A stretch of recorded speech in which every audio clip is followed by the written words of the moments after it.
Hello, everybody, and welcome to my suffering. That's the only way I can really describe it. Welcome to the VIR Lightning Lap Challenge on Assetto Corsa. This is one that I'm simultaneously looking forward to and dreading at the same time, as we shall get onto shortly. I am not alone for this stream, for once. I have a friend. I guess you could call him that. Actually, it's his fault that we're doing this, so I'm not really going to call him a friend. Squirrel is here, my good friend Pedantic Squirrel. How you doing, mate? I'm doing good, Jordan. I'm actually doing better than good right now. You're Why? about Because you get to laugh watch me up suffering. Oh, you're gonna be baptized in the glory that is the VIR Lightning Lap Challenge. I can't wait. Yeah, you could call it that. Exclamation mark Squirrel in the chat. You can get a link to Squirrel's Twitch channel. Go check that out. He's all right, I guess. Only sometimes. So I guess before we explain what we're going to be doing today, we should probably explain why we're here. So TLDR, I lost a bet. Have you the people currently watching? Ben, I see Ben and Nelly in the chat. Thanks for coming, guys. You guys ever have a track that in sim racing that you just don't gel with? Yeah, VIR is that track for me. I absolutely adore the track from a spectator's point of view, but I've never been one to get along with it in a sim when I'm driving. But someone who feels very differently from me is Squirrel. You love this track, don't you?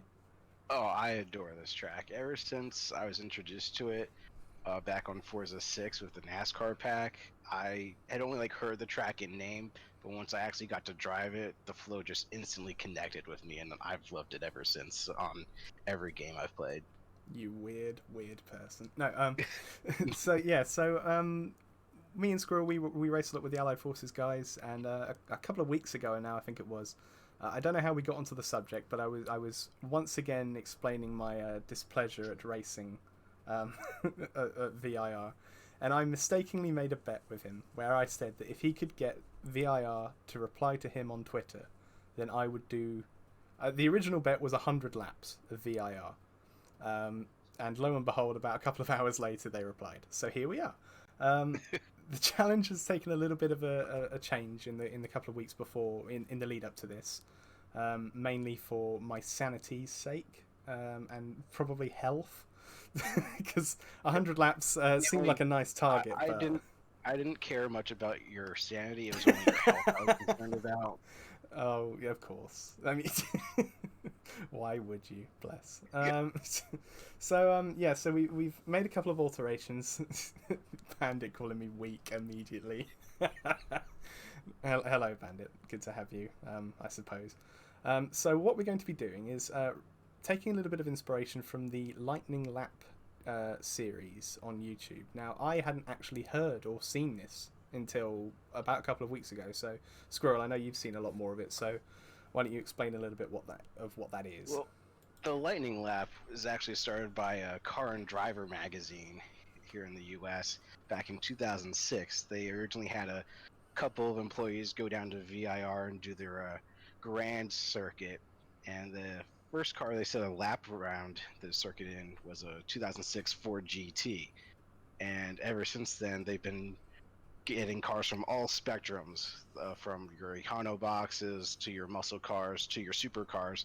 They have dabbled in the hypercar space, but generally they go from the cheapest performance cars to some of the most expensive performance cars in the world that they can get their hand on and put them around the track. It's been going on for almost 15 years now, and it's still going strong. It's just gaining traction.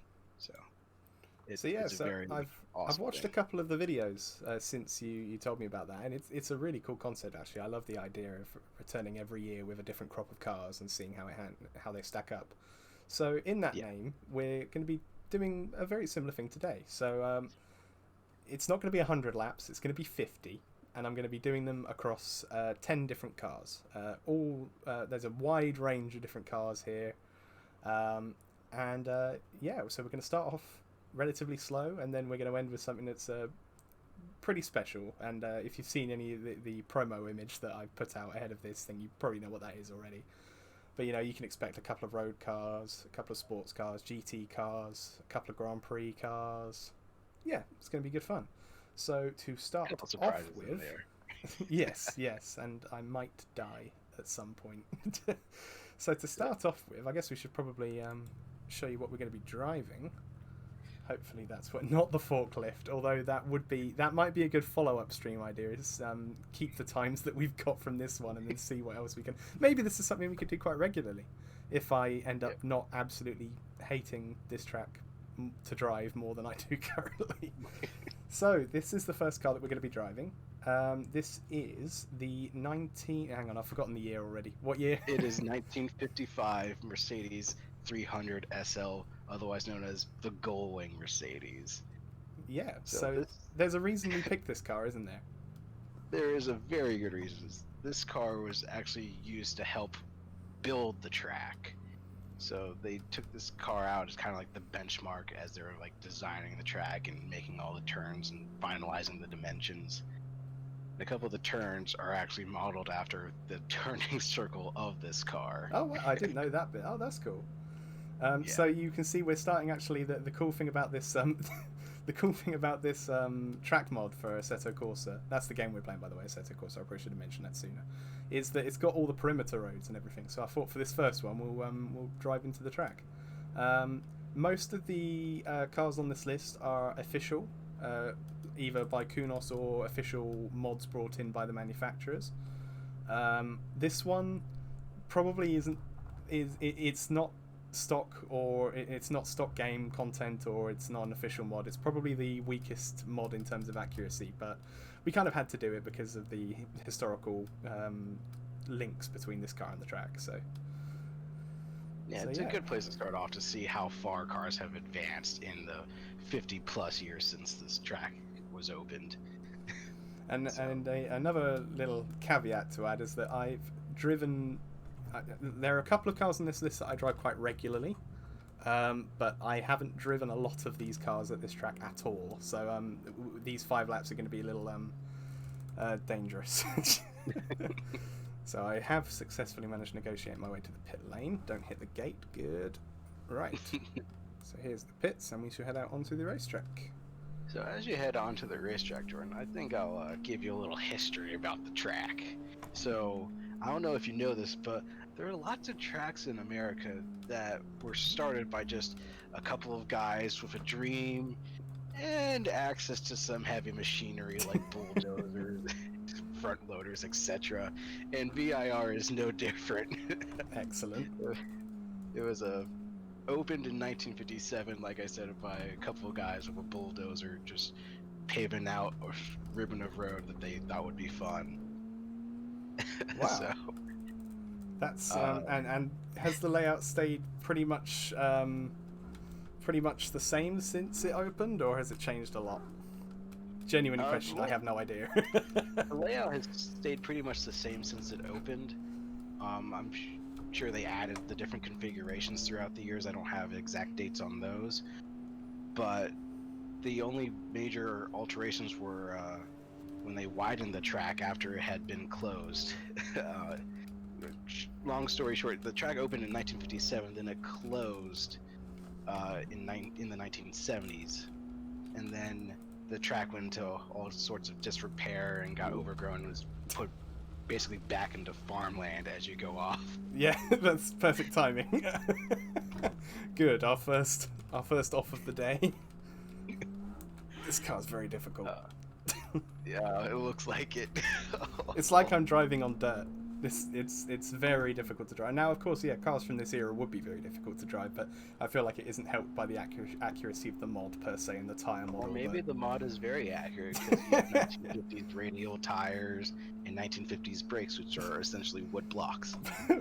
It just said add a lap for every time I go off. No, I'm not gonna do that.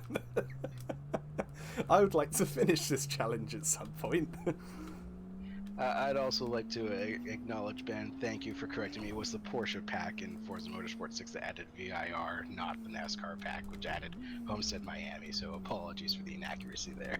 And that was actually the first time I ever drove this track, was when they added it to Forza. It was really a track that I hadn't heard a lot about. As a Brit, and even though I do watch a lot of American motorsport, like IndyCar and NASCAR is my favourite, VIR was just one that I'd never really come across, so it's like the equivalent of I don't know, like a Mallory Park or something like that from the UK. It's just not one we really hear about. I've never heard of Mallory Park, so I guess that would put it in the same spectrum. I had only heard of VIR in passing, and growing up a NASCAR fan, the only reason I heard about it was when NASCAR instituted its testing ban at all of its tracks that actually hosted races. Hendrick Motorsports actually used VIR as a testing track for the road course program. Oh, cool. Why they would do that, I don't know. You'll probably hear me make passing comments like that throughout this. It's not. I love watching this track as a spectator. It's just not one that I normally enjoy driving. So, hence why this was the bet. So, first flying lap of the day. This car is so tricky to drive. There's just no real feeling. So I'm just gonna have to try and wing it with this one, and then get into some more accurate cars later on, or perhaps ones with more grip. Yep, and yes, Ben, you're also right. Top Gear did stop at VIR when they were doing the East Coast run up. Excellent. Oh no. I might have been a bit optimistic with the brakes. GG, yeah, thanks, Pat. I promise my driving will get better as we go on, because we'll get into some cars that I'm a little bit more familiar with. Oh god, this thing is real tough. I remember correctly for that Top Gear episode, they were in a Ferrari 458, a McLaren SLS AMG, and I forget what the last car was. If you guys know what it is, please put it in chat. Which ones did you say? It was the Mercedes AMG, a Ferrari 458, and then there was one other car. Was it an Aston of some description? Could be either an Ben's Porsche right. GT3. Yeah. Thank you, Ben. I love that episode, actually. Wasn't that the one where they had the drive-by shooting challenge? No. Yes, was that not that? Was it? Yes, it was just after the old Stig wrote a book, so they practiced drive-by shooting with cardboard cutout. That's a great episode. I might get this corner right at some point today. There we go. It's okay. I know it's a tough track for you. See, the track isn't really the problem here. It's just the sheer lack of turning grip. Oh, this is tough. So yeah, this is very firmly going to be the slowest car that we have today. But it's nice, I guess, to kind of get a feel for the track at a slower pace before we very quickly and rapidly go up the pace, the pace bracket. Yeah. Right, brake about 12 years before the corner. So for everyone in the chat, the Car and Driver has held the Lightning Lap for almost 15 years now. They've done over 260 different vehicles here. Their rules stipulate they can only use production cars that are stock from the dealerships, and the only stipulation with those is that they can add only the max performance packages they have on said cars. Other than that, they don't have excessive race cars or hypercars or anything like that, but we may bend a couple. Yeah, it's fair to say that we're going to not just bend the rules, we're going to take the rule book and absolutely just shred it. Like the cars later on in this list will never be on the Lightning Lap thing, but it's going to be. I think it's going to be interesting to see just how fast some of them can go. Yeah, Bandit's right. I'm going to need some serious help after this. Like, I've driven dirt sprint cars on iRacing that have a little bit more grip than this. The weird thing is that whenever I hit the brakes quite hard, the back end almost feels like it comes completely off the ground. It's that smooth suspension, man. Yeah, I suppose. At least it's comfortable. Another little bit of a caveat is this is the only car that you're going to be able to see the steering wheel for, unfortunately. The view I usually drive on will not have the in-game steering wheel, as you can see here, but if I show you what this in-game steering wheel looks like, or the camera angle I would usually use, it's this, which is really handy. So, oh no. So yeah, I don't think I'll be driving in that view for very much, but at least with this one you can see the amount, oh for goodness sake, the amount of input I'm having to put into this to get it round. Oop, oop. Don't spin. My God, this thing is interesting. We'll go with interesting. So the first lap was a 3:34.6. I'm not sure. Do you want the good news or the bad news? Let's go with the bad news. The bad news, for you at least, is that you have 9 more cars after this. Thank you. What's the good news? The good news is that 334 is faster than the slowest recorded lightning lap from Car and Driver. Oh, it wow. really is. What was the slowest? The slowest lap was the 2015 Honda Fit at a 337. Oh, wow. See, I had looked at that before, and I was thinking, I wonder if we're going to be able to beat that with this thing. But okay, that's good. I should hopefully, if I have a lap that's a little bit better, I should hopefully maybe get into the 20s, 26, 27 area. Yeah, Nelly, we're doing the Grand West layout because this is the version of the track that they use for the Lightning Lap series with Car and Driver. So it's so it's the VIR that I love, but a little bit longer. Now, if any of you guys in the chat have any cars that you want me to look up the Lightning Lap results for, I can. Like I said, there's 260. They're mostly sports cars, muscle cars, and a few super cars. So, I think like your Mercedes and Porsches, you know, Mustangs, Corvettes, Camaros, that kind of thing. They've probably lapped the course at some point. No, Bandit. Why has he recommended that car? I wonder. Wow, this thing's really weird under brakes. It's like a stadium super truck, except it's like front to back and not side to side. It's definitely a different style of driving, and so it makes me at least respect the drivers of that era even more, considering the quality of engineering they had back then. Not saying that it was not good for the time, but yeah, it's still them having to throw cars around like that. Yes, they did put the Challenger Hellcat around. Let me look up that time really quick for you. I like having a stat person here with me. This is good. This is good. They took out the 2018 Hellcat wide body, and it did a 259.8. Yeah, but I'm actually shocked. I assumed that it was Ben that asked about the Hellcat. Sadly, Ben, there are no Mopars on the list for me to drive today. So here we go, ending the third lap. The 2009 KTM Crossbow did a 252.3. And here we go for another lap. What is this one going to be? For the Mercedes, it's probably going to be slower. Oh no, 32.0, despite that initial D moment. So let's see what we can do on this lap. Oh, not good. Oh, for God's sake. Dang it, Jordan. I don't drive cars like this too often, so I just completely forget about how much I need to brake. Shut up, Ben. So, okay, this lap ain't going to be any good, but we'll push for that. We've got one more lap after this one, so we'll see if we can get below the 30s with the next lap.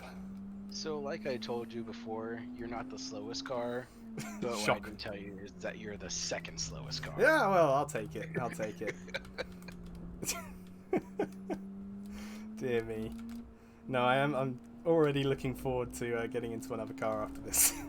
Bearing in mind the original plan was going to be 10 laps in each car, man, am I glad that we changed that. Another added complication today is the fact that it's still very warm here in the UK, and I do not deal with heat very well.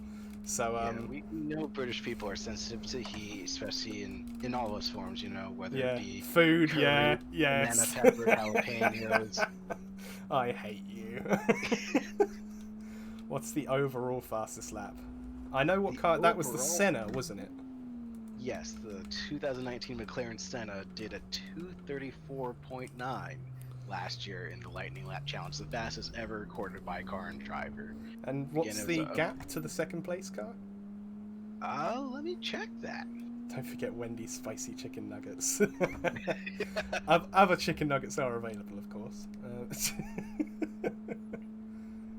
Yeah, I watched that McLaren Senna lap, and that was very impressive.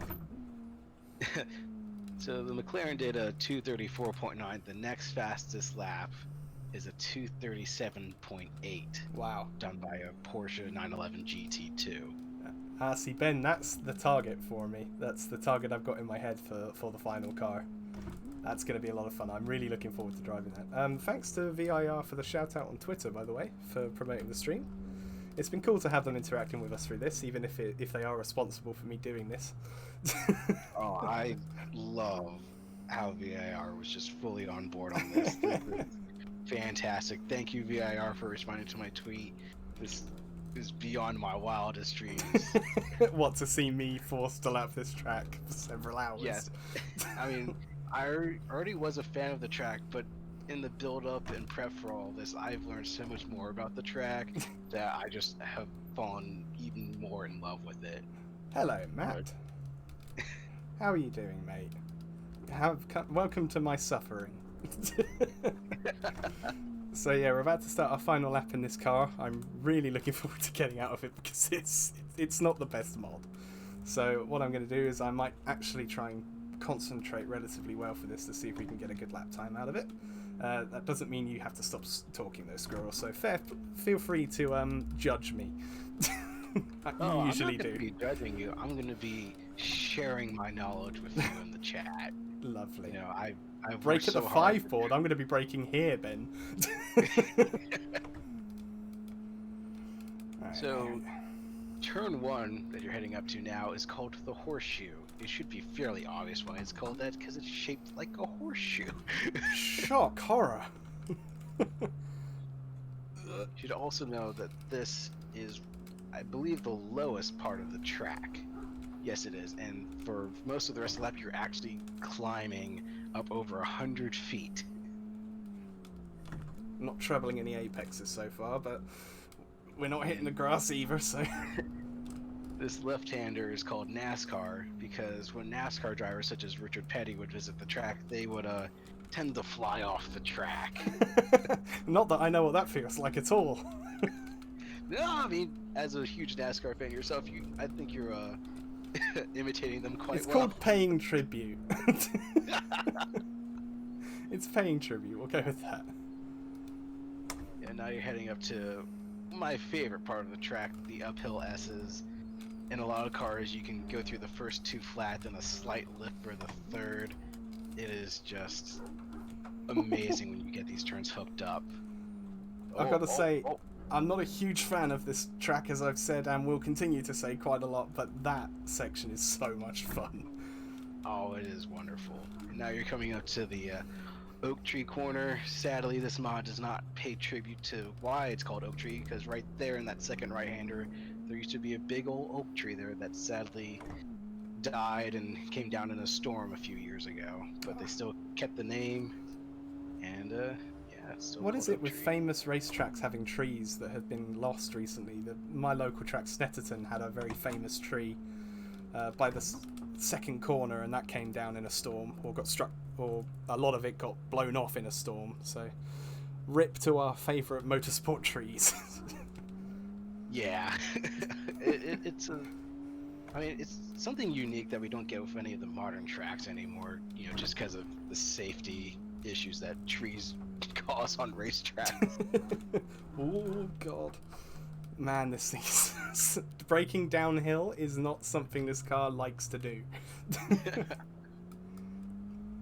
I mean, I definitely like this old style of racetrack that just follows the flow of the land, you know, all the elevation changes and the sweeps and turns. Like, sure, they used a bulldozer to make most of it, but like, there's still just a natural feeling to the track. Not, okay, I'm gonna put in 120-degree radius right-hander here. I'm gonna draw a chicane with a ruler. It's just natural and flowing, and once you get that flow, it's great. Oh okay. No! We're not going to have a clean lap, but this should still hopefully be a little quicker. It's just the rear end of the car just completely stepped out there, and then unlike the other cars on this list, I didn't really have any form of communication that it was about to happen. So It's final okay. corner coming up. Let's get out of this car. What's it going to be? Is it going to be under 3 minute 30? Coming to the long run to the line. Still on the long run to the line. And it is a... Oh, it's not under 3 minutes 30. It's a 3:31.5. Oh, so close. Unfortunately, you're still the second slowest car on the lightning lap list. Ah, what a shame. Oh, I didn't even know I could go over here. Oh, dear. Oh, no. So that was our first car. I think that's how it's supposed to go, Jordan. Yeah, I'm not too sure. It might not be. Yeah, let's just have a look at how much movement there is of this car when it's going around. I've just realised there's no exterior sound for this mod as well either, so that's good. The other cars on this list, thankfully, are a little better quality, so we'll have. And they sound. And they have sound. The sound on those cars is intoxicating on some of them, but we'll find out. It was this bit. Ben, no. It's electric. It's this bit down here. When you come over this crest and then brake, it's the way the rear... Look at the way the rear stood up all of a sudden. That's just terrifying. Let's see if we can get a better camera angle of that. Man, it's weird not hearing a sound from this. Yeah, maybe it is the electric SLS. The ESLS. Oh, no. Yeah, there we go. That car up is to just... the crest, and it just comes up. I mean, that car is just a timeless classic of design. Yeah, mamma mia. It fits in even today. Right, so let's swap over to the next car, which is something I'm a little bit familiar with. Okay. So while you do that, I'm going to give you a little bit more history on the track. Yay! So... Oh, different for this lightning lap layout, Tadashi, is you have that interior infield section that Jordan was struggling with. The normal full version of the track, you'll just keep on going straight on the back stretch, and that version of the circuit is used by IMSA. They have GT only rounds here for the IMSA WeatherTech series and also for the Michelin Pilot series. They use a full version that you go blast down the back stretch all the way down into roller coaster. Now, the first official event held at VIR was a SCCA competition that included people you might have heard of, like Carol Shelby. Oh, Dick no one too well known. Don Yanko.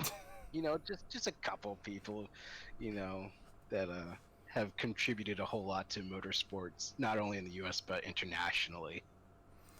So here is the second car of the day, and I believe this is one that a model... Is it the exact model, or is it one that is very similar, at least, that has gone around? This is the Abarth 500 EsseEsse.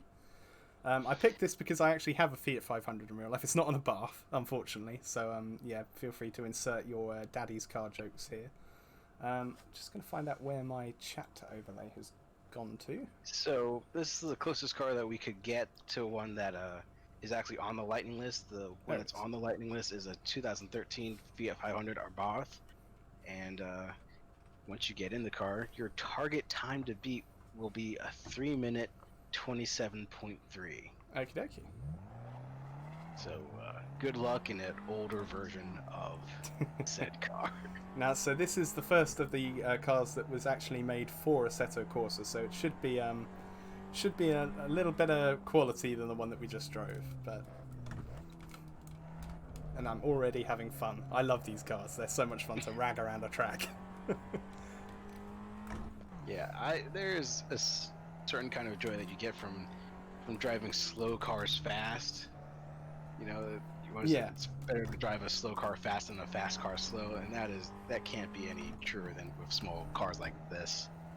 Yeah, the definition of a hot hatch. Yeah. Even though this might not actually be classed as a hot hatch, but oh well.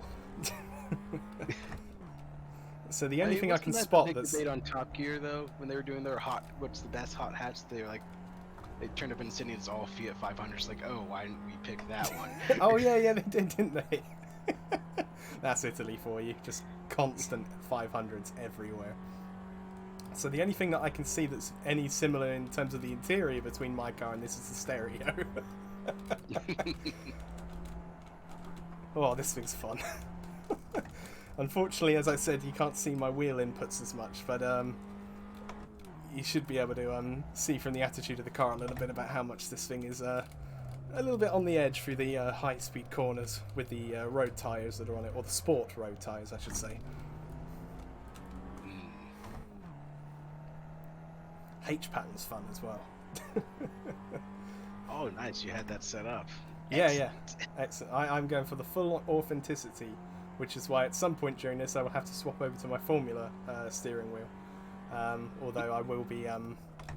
I will. There's one car that I should technically be swapping over for at some point, but I can't really be bothered to change over. So I'll swap over to my Formula wheel when I don't have to switch back again. This car is already a lot more fun than the Mercedes. It's so much more great. I do have a quick question for you. Oh, dear. Going back to Never Mercedes. mind. How much? Oh no. How much of a steering lock did you have to put in it to get around turn 1? Quite a bit. Would you say almost all of it? It was definitely like full lock. Yeah. Okay. That car. You kind of had to get like a lot of initial lock on, and then kind of edge it off. Whereas with most cars, you gradually put the lock in. But you kind of had to force that Mercedes into the corners. So you want to get all the lock on, and then just to try and get the momentum going in that direction, and then balance it from there. Good, because that's how they actually made turn 1, is by putting it at full lock. Oh wow! Oh cool. Why do I hear boss music? Yeah, I guess you could say the final car is the big boss. I'm so looking forward to that car. Yes. Right, so first flying lap time. Let's see what we can do. You got a few left though before you can. Yeah, just a few. It's the only thing keeping me going, to be honest. So what was my target time again? Alright, give me one quick second. Your target time in this car is a 3:27.3. Okay, So let's see how close we can get. 4:30. So Like I said, if anyone else in the chat wants to know the lap times for any of their potentially favorite cars on the Lightning Lap, put it in the chat, and I'll look it up for you. I must say, there's in terms of the accuracy, because one thing with sim racing, especially with mods, is how accurate the car/track can be sometimes. One of the cars that's coming up later, I did run a couple of laps around just to see how close it would be to its real-life counterpart, and I think I got to within a couple of tenths. So it seems as though the car and track, or maybe I'm balancing out with my lack of skill potentially. It seems as though they're fairly well matched. So.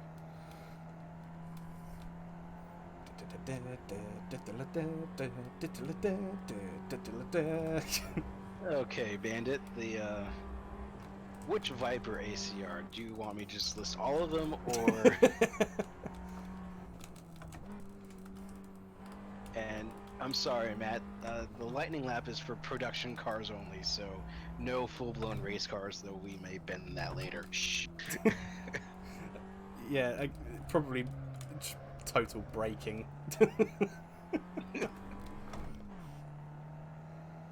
Alright, so the 2016 Dodge Viper ACR did a lap of a 2:44.2. Yeah. And Ben... Big sad. Oh, nope, that's the wrong one. This car is a lot of fun. I love small cars. This is awesome. Let's see. The 2019 Camaro Z01 Ben did a lap of a 2:45.0.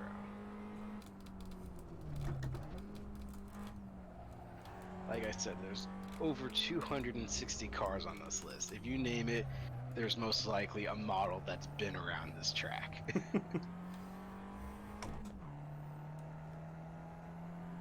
So this is the part of the track that I really don't like. this blind chicane here, which I'm sure Squirrel will tell me the proper name of.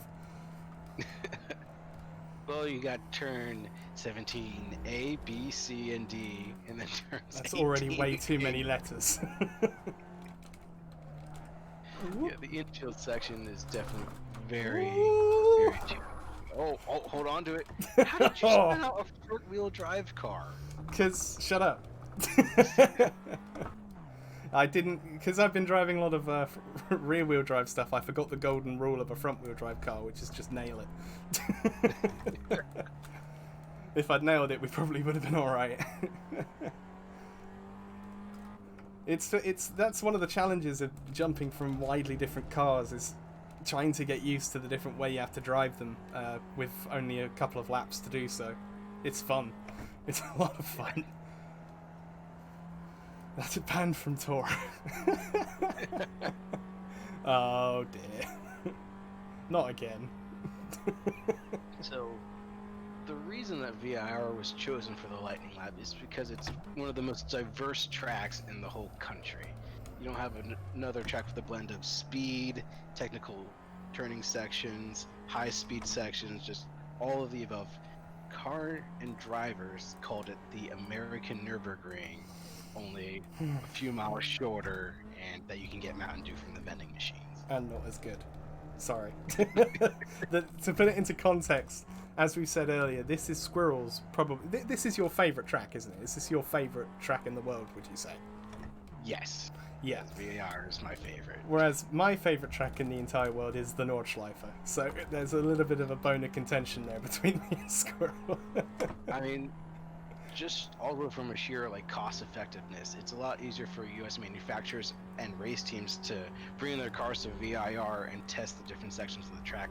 Like I said, Hendrick Motorsports used this track to test their road course program because it has high-speed sections like Watkins Glen. It's got super technical sections like Sonoma Raceway, so you can have the best of both worlds. And it's fair to say their drivers do have a bit of a history of winning on road courses as well, so it must be paying off. Yeah, a little somebody called Jeff Gordon, another somebody called Chase Elliott. Yeah, they're kind of they tend to be quite good, yeah.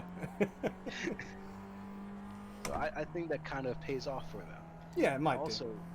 Also, because in terms of proximity, VIR is in extremely southern Virginia. It's only a few miles away from the North Carolina border.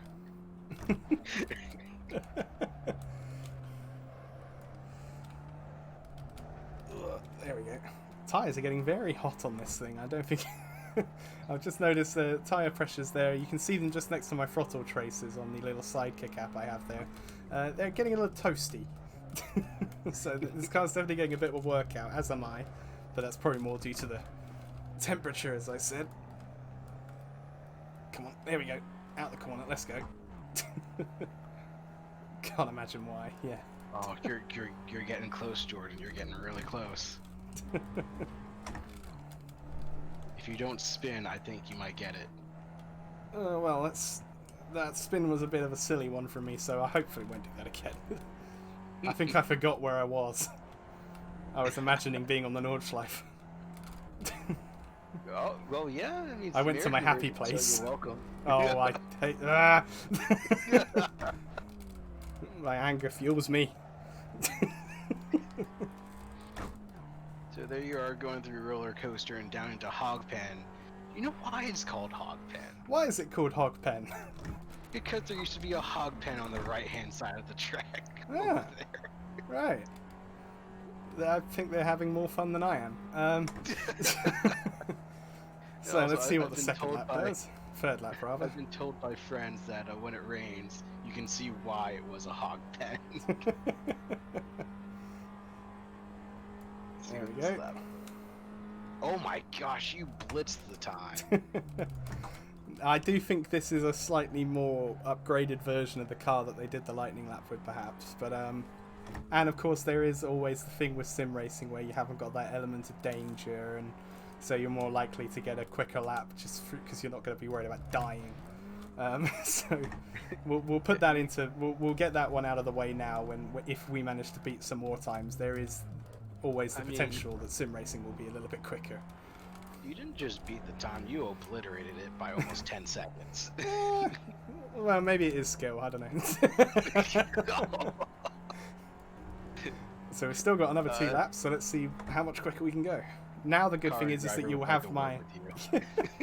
now you'll see next to the lap time, you'll have the live delta, so you'll be able to see how I'm comparing against my best lap. So at the moment we're about 2 tenths down, but you'll see it will go green or red when I'm improving. Or, like I am probably about to do, losing time. Oh, no, a little bit better through there.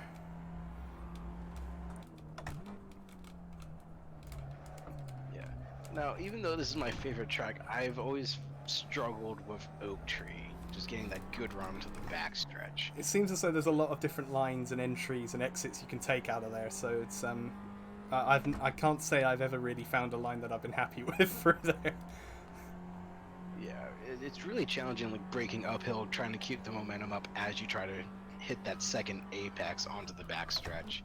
And it also depends on what league you're in or series you're in, what they allow with the track limits. Some don't allow you to use any curve. Some say what track limits, so you can just run out on that AstroTurf and concrete curb and just carry as much speed as you want. Those are my favorite kind of track limits.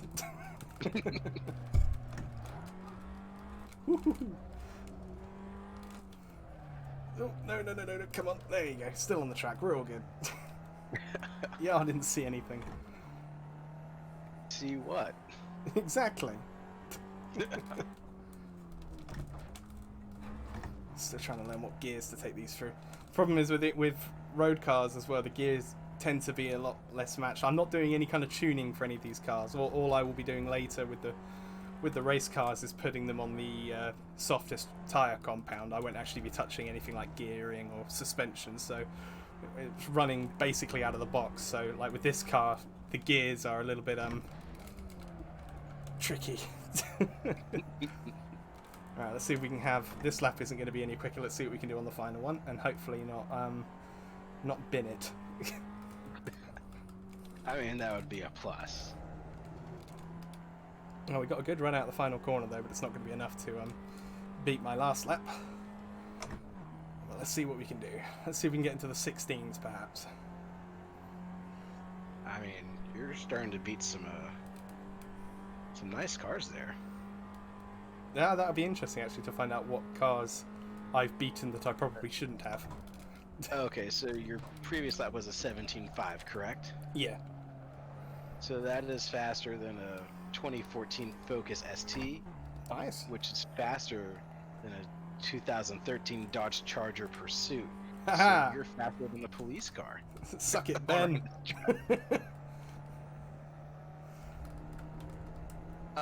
Yes, it also depends on which configuration you're running.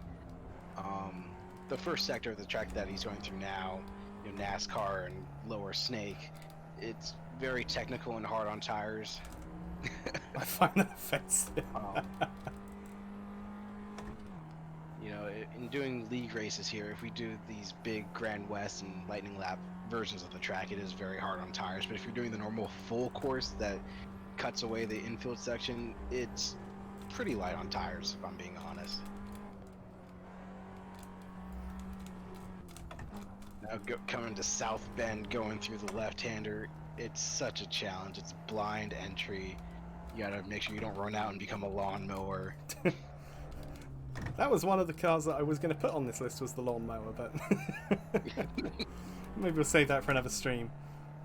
Yeah, we're not getting into uber ridiculous meme cars on this street. We're trying to be semi-serious with this. Trust me, if we were doing the meme cars, I easily have enough for a whole night's worth of streaming. Like, there are some great things that I could take around this place. Oh, that's deep, but might just about get it stopped. Yep. So we're tracking 1.2 seconds faster. So, yeah, you're faster than the Dodge police car. You're also faster than when the Dodge Charger SRT8 came out. So congratulations there. Woohoo! but you're slower than a Jeep Grand Cherokee really? SRT. Yes. Wow, that's impressive. The 2012 model did a 317.4. Wow, that's a little insane.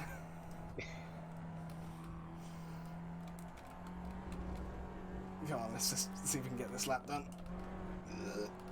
You can do it. It's the end of the infield section. I still haven't really learned properly, so that's probably my weakest part of the track.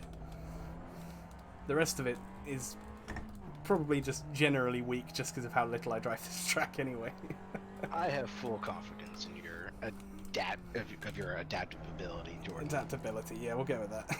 Right, here we go. So it's going to be an improvement.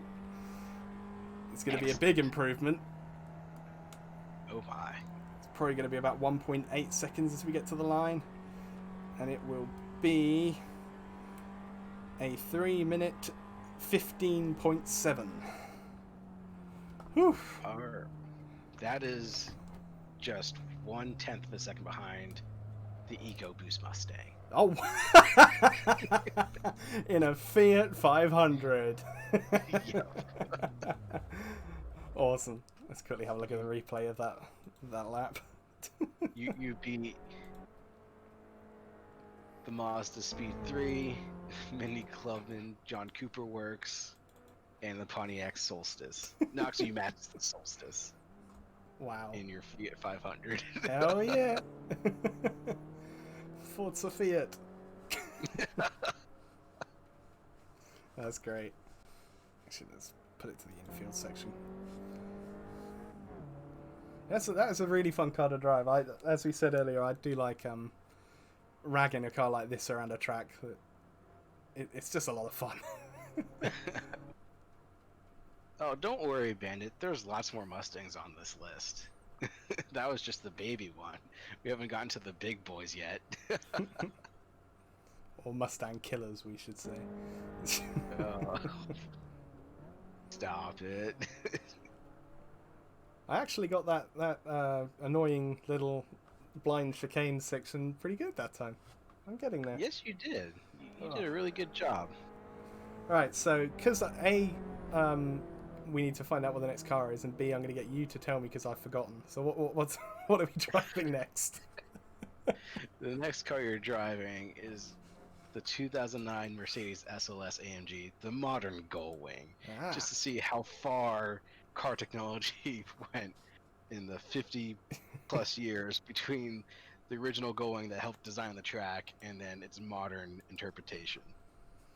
Yeah, this one I'm looking forward to. This is probably one of my favourite all-time road cars as well, so I'm glad. I've just got to show you this, by the way, what my loading screen is, or one of my loading screens is for VIR. No. This just makes me laugh. Yeah, it's got everything, this place. Hopefully that came up. I don't know whether it did or not. It did. Oh, good. So there is also a lap time on the Lightning Lap for the 2011 version of this car. All right, cool. It is a 258 flat. So is this? Oh, good. This is the first car on the list, which is flappy paddle. So that's good. All right, let's go. And this car sounds nice. Now, question is, what traction control do we want on? That's right, none. There we go. Until I spin, and then it will go on. Whoa! There you go, almost. you might want to turn that back on. Yeah. Okay. Yeah. So happened when Clarkson brought his Merc here. Oh yeah. Oh, this is fun. I like this car. AMG makes the best sounding exhaust in the world.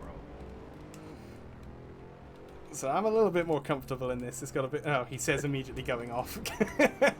Yeah, got a little bit more grip. I do like cars with some degree of grip. You gotta nail that lower snake to get a good run to the S's, man. Just gotta nail that exit and it just fires you right out. It's great. How do I tell my engineer to be quiet? No, I'm joking. What was the target again for this one? I was busy trying not to crash. A 258.0. 258.0. Okay, that should be. And what did I do in the EsseEsse? That was a free 15.7. Yes. Cool. All right. Yeah. So I should write these down. Yeah. Hopefully I'll get quite close to what this car did in real life. Let's see how good the brakes are. Not that good, okay. Just a minor. So this is the reason I've stopped here is just to show you where the track would normally go. So you would go straight down here, and that would take you up to the exit of the infield section. That's definitely why I stopped here. I've lost the chat overlay again. If you just blasted down the backstretch there instead of taking the route you're supposed to, you would Shut up. be doing the normal full layout. All right, there we go. It'll take you straight into roller coaster. One of these days, I might not make an error. Oh, well, I'll still be waiting for that day eventually. Anyway. What was that about confidence in my adaptability? I was just trying to be nice. Anyway. Alright, down into this section down here. One day I'll learn all the corner names. I won't. It's even with traction control on, this thing can easily, quite easily break from underneath you. So, oh wow. I mean, I'm a believer that if Thor was a real being, that he would be driving AMG powered vehicles. That just makes sense, yeah. I mean, the God of Thunder needs space. Yeah, exactly. I do like flappy pedal. That's quite a nice break from the stick shift. They say you cut the course. Gotta slide in and give up the time gained. Oh, see what I'm now trying to get used to is this is a lot faster of a car, and I'm expecting it to have a lot more grip, but it's still on road tires, so there's still that fundamental lack. It's still on road tires, and this isn't the version with the carbon ceramic brakes. All right, good to know. I didn't know that. Yes, Bandit, that is 17A, B, C, and D. There's some interesting corner names around here, isn't that right? Not every corner has a name, but a lot of them do. Yeah. Chat, what's your favourite corner name here at VIR? Oh no. I know what mine is, but I'm not sure I'm allowed to say it. You're not. I still want to know, because, okay, if by any chance anybody from VIR is actually watching this, or if anybody actually knows why it is called the name that I will not say, the hairpin on the back straight which takes you onto the Grand West course, why is it called what it is called? Because I would sorely love to know why.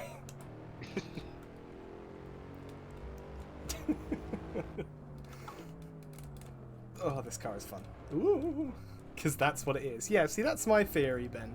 But if we're going by that description, then the actual corner that should be called that is the sequence of blind chicane, left, right, like the, what's it called? What the corner that I don't like. It's called the spiral. The spiral. That should be called what this corner is. Oh, well, maybe you can eventually make a petition to have the name swapped. I'll do that. Maybe that can be the compensation that VIR have to do for making me do this. These corners right here, this is the spiral. I want you to guess why. Oh, you took that beautifully. I'm getting the hang of it now. I've just got to try and concentrate. I'm not one of these people that are very good at talking and driving at the same time. I'm not like at Jimmy Broadbent levels of being able to do that, so it's still taking a little bit of brain power away from me, as you can see right now. It's okay, not everyone is Jimmy Broadbent. But I'm a British sim racer, I have to be Jimmy. Oh no.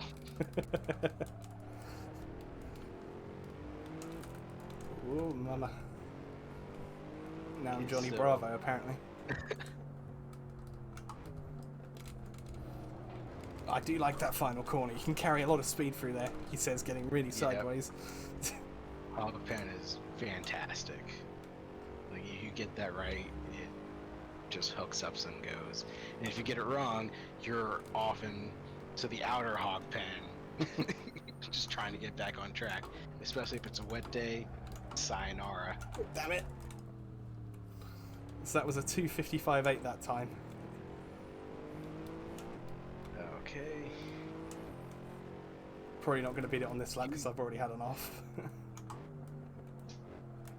You already beat it. Did I? Excellent.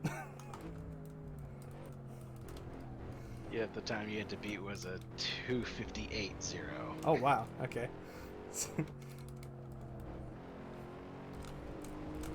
Alright, again, let's see if we can go any quicker than that. Still got another 2 laps after this one, so might as well see what we can do. Yeah, if you can get a clean lap without blowing through one of the turns. Shut up! Pretty freaking fun. Oh, the speed you can take through the S's here is awesome. Yeah, it just hooks up and squats. I'm actually up on my lap time. Despite the alpha turn 1.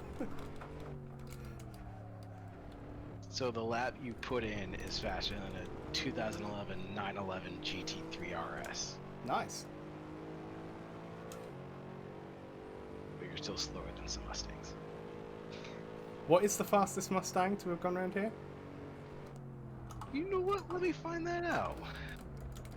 Oh, I've blown for another corner again. Oh, don't hit anything, don't hit anything, don't hit anything. We're good. Just a little scenic route, don't worry about it. Ooh, I'm getting toasty already. Remember to stay hydrated, everyone. Stay hydrated and be sure you sanitize. Make sure you sanitize your hands. So, the fastest Mustang in the Lightning Lap is actually my personal favorite Mustang, the GT350R. It has a lap of a 2:51.8 in all of its flat plane V8 goodness. Wow. Okay, I'll be sure to beat that at some point. Well, I know I'll beat that later, but...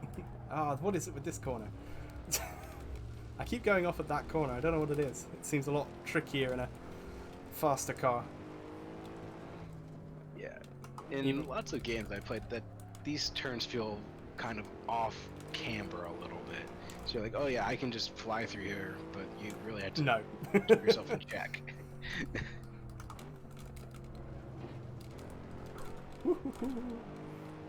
Alright, let's see what we can do. He says, before inevitably going off into the weeds at turn 1. I mean, remember, you are all the sim racers. Yeah, but I don't have 2 Mercedes, so...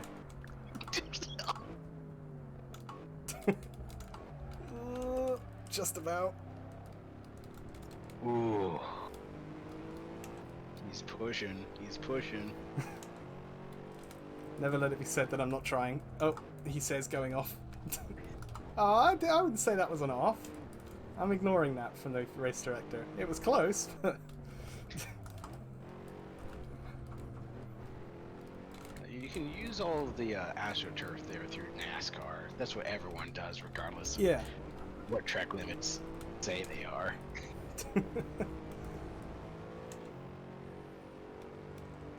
mean, if you watch any IMSA race, the Michelin Pilot Series, which is there at VIR this weekend. Cheeky plug. Oh man. Oh. I love watching the GT4 races here, and even the the WeatherTech series here. Oh my gosh, the Corvettes and the Porsches just go at it. The Porsches are super strong in the first sector. It's all technical. They have that rear engine layout, and they just hook up out of the slow stuff. Am I right in saying that IMSA only bring the GT3? They don't bring the prototypes or the LMP2s here?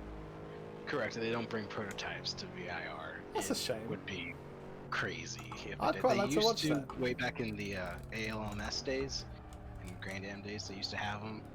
But I think the big concern is just safety at this place. Ah, who cares? I mean, you know how fast... You see how fast the Daytona prototypes are these days. Yeah, that'd be awesome. Ridiculous. And I guess we'll get to see later on how good a prototype goes around this place. And if you saw last week's race with the Mazdas versus the Acuras at Road America, that here would be hilarious. Crazy. Safety, yeah, just add a chicane before the start-finish line. That always helps. Even if you have got the best drivers in the world. and they could just brake earlier. Sorry. Stop it. I was actually, if those of you who don't know what we're referring to, the NASCAR Daytona road course race this weekend, and the chicane they've added toward the out of turn 4 of the NASCAR Speedway. I was actually driving that track before starting this stream, and that is probably one of my least favourite corners in all of motorsport. Very, very temporary. It very much feels like an afterthought, but I guess they had to do what they had to do in a short amount of time. So another lap for the SLS, and that one was a 2:53.5. 253. And this last lap is not going to be any good. Oh no. I think see the reason why I went off there is because there wasn't a chicane before the start finish line. Well, I can tell you that last lap is the same as the 2011 Corvette Z06. Wow. Let's turn off traction control. Whoop. Okay.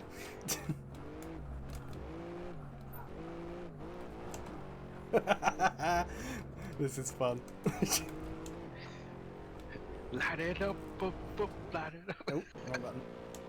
Let's turn it on this view for a little bit so you can see the driving input.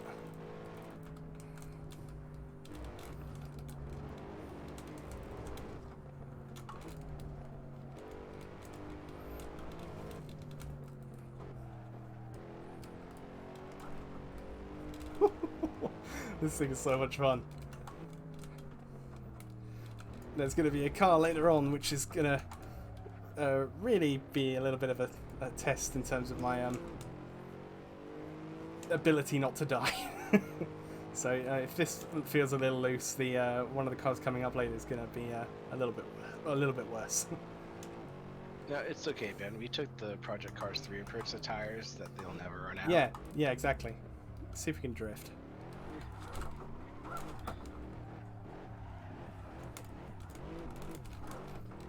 Yeah, kinda.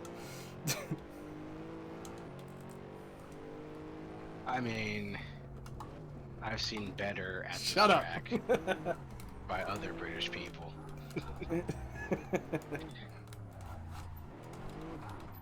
They are slightly more famous and rich than you. That's not saying much.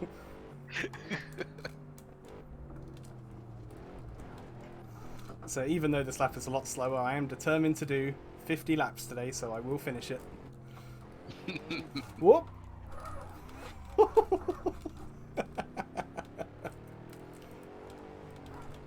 Wow, traction control off in this thing, it's a beast. Oh, it's so beautiful. I'm having a lot of fun.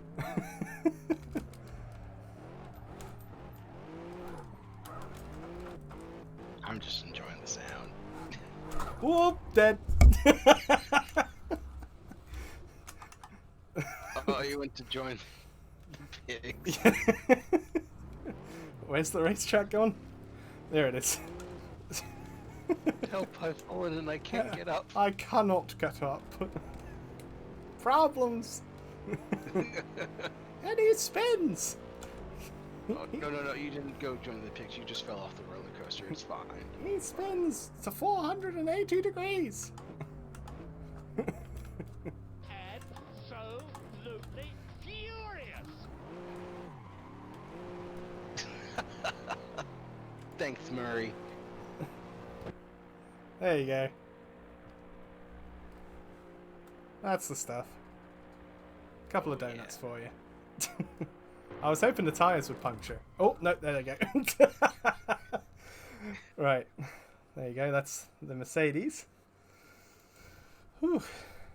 Right, what's the next car? The next car is the Ferrari 488 GTB. Oh, this is going to be fun. This car does have a lightning lap time. Lovely. Now, this was the car that I have tested prior to this and got to within a couple of attempts of. So I'll very much be trying to beat that lap time. Excellent. Hey, Cowboy, you have missed the 1955 Mercedes 300 SL the 2008 Abarth, and the 2009 SLS AMG as Bandit that has helpfully put in.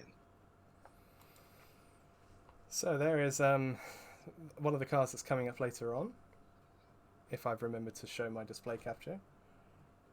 Yes. I'm so looking forward to. I can't wait. But this car is very fun as well. So, all right, back to my normal view. We'll put traction control on about half. So something that's unique about this track is, I told you it was closed in 1974 and it was reopened in 2000. But what I didn't tell you is that it was reopened using a unique business model. Oh, right. So they do what's called a country club model. So people buy memberships to the track, and then they become members of the VIR club. Okay. And through that club, they get track time on select member days. They get tickets to all the spectator events and all sorts of other amenities at the facilities. That's quite cool. A very interesting and wise, all-inclusive kind of deal to always have some type of revenue coming in rather than just pure ticket sales for their spectator events. I like that. You can see the different hotels they have on the premises. And that's used not just for competitors, but also other spectators and, like I said, their club members. So when you have track days, you can literally stay there the whole weekend. Get up at sunrise, get your car out of the garage, run laps until it's dark, and then just go back to your hotel that's right there. That's cool. I like that. I do like that. Yeah, it is fantastic. It is a very impressive facility, VIR. As much as I will have and will continue to go on about how much I don't really gel with this track in terms of sim racing, the facility itself is outstanding. Yeah. I mean, the model has been so successful, other tracks have also adopted similar schemes. Well, I mean, Silverstone is adding some form of permanent accommodation in the future as well. I don't know, it probably won't include, track time and stuff like that, but yeah, it's a cool concept. Yep. Yeah. Cowboy.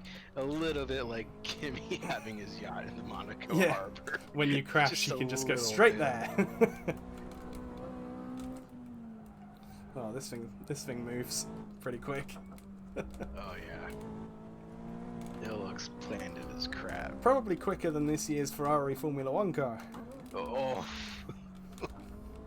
And as a Charles Leclerc fan, that absolutely tears my heart out.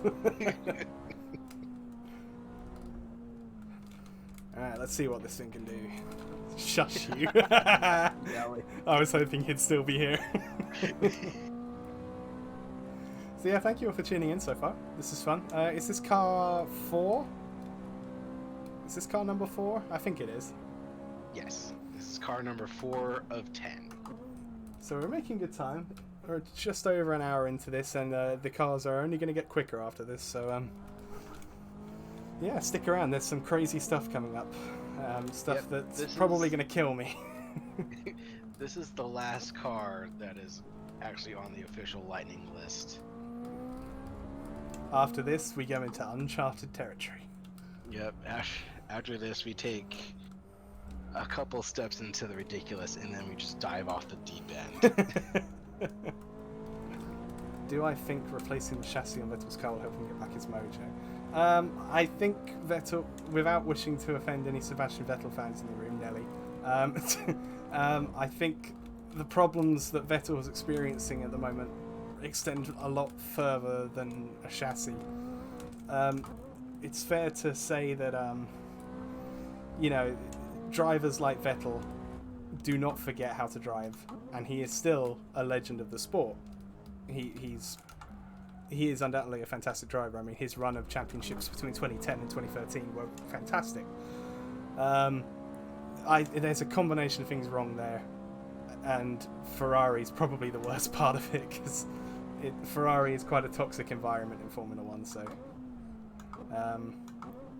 yeah, it's fair to say Leclerc's getting along a lot better than he is at the moment, but of course, with Vettel having already announced he's leaving the team, the chances are that Leclerc's got all the better equipment than Vettel. So yeah, we'll see how they go this weekend at Spain. Yeah, it'll be very interesting to see how it goes. Like, I agree, it probably won't make a difference changing the chassis unless there's just something fundamentally wrong / different between his car and Leclerc's. Yeah, they said it was like a small fault or something, but we don't know whether that small fault was something that was hampering him throughout the race weekend or whether it was a consequence of the race weekend, like maybe something that happened out on the track. But with Vettel, when you see him doing stuff like spinning like he did on lap 1, it feels like he's under a lot of pressure at the moment to try and do well, and he's trying to prove why he deserves to be on the grid. And then obviously you've got people like me who will criticize him for it. It's a vicious circle kind of thing.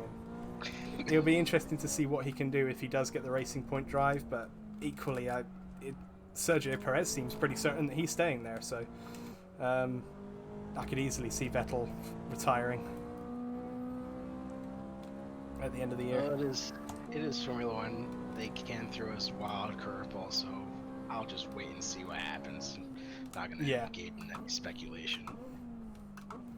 Yeah, maybe they should give that seat to I don't know, who'd be a good driver for the Racing Point. Hulkenberg did well, as much as I don't really rate Hulkenberg. He did do very well. Ooh. Let's see, you're at a 252.1. Yes. So far. That's you're slower. How much by? The official time is a 245.1. Wow, I could have sworn I did that the other day. Maybe I need to just drive quicker. Maybe you should stop talking about Leclerc, because it's distracting. Yeah, it could be it. I've just remembered I'm missing Indy 500 practice. Do I think Eric Jones could do well in Formula One? I don't think there's really any NASCAR drivers who could do it because they're so different. I think the only driver who I think could potentially, given enough time, be decent would be someone like Kyle Busch. It'll be interesting to see how Jimmy Johnson does when he does IndyCar inevitably. But yeah, they're so different. I don't think any NASCAR driver would be able to race at the highest level in Formula One. Yeah, the disciplines are so opposed to each other. I mean, you saw how hard it was for other drivers to come into NASCAR. You know, you had Dario Franchitti, multiple IndyCar champion, then you had Juan Pablo Montoya, IndyCar champion and Formula One race winner. You even had Kimi try it for a couple races. He did admittedly well versus the other guys, and I know Juan Pablo also won a couple road course events, but the actual discipline of oval racing is so far removed from what those guys are used to doing and have done their whole lives. Like, these guys have raced on the road from go-karts when they were 5 all the way up through their mid-30s into 40s, and they switched to oval racing, you know, to do it. All the other guys who've done that since 5, that's a tall order.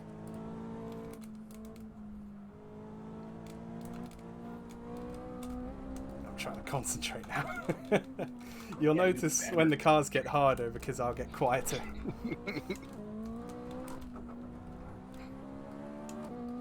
Now, something cool for VIR is that they became the host of the Sports Car Club of America's National Championship runoffs last year. Ah. It's a very big event. They get all their local SSCA champions from all their different divisions across the country and just have one huge event. Now, previous hosts of this championship have been Sonoma Raceway and Indianapolis Motor Speedway, so it's joining a pretty prestigious list of tracks that have hosted these events. All right. Again, I had no idea. Now you do. Squirrel, the fountain of knowledge. Yeah, I mean, since I'm not that good at driving, I might as well learn stuff. Shut up, you're good at driving.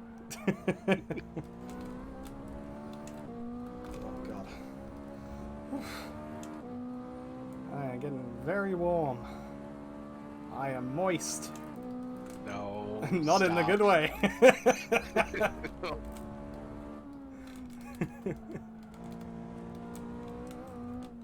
I mean, that's one of the characteristics of the track and why it's picked for this lightning lap Well, challenge. it's moist. No. I was gonna say.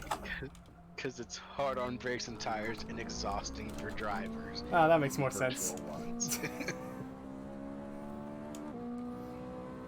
You know, it makes me think that car and driver knows what they're doing when they pick tracks to test cars. Do you know, in terms of a test bed, this track is perfect. Like, it, as you said earlier, it really does test every kind of a car's characteristics. So yeah, this is a perfect test track. Here, no, we haven't had too much rain. Annoyingly, I was hoping it would rain earlier today so I could go and lay down in it outside.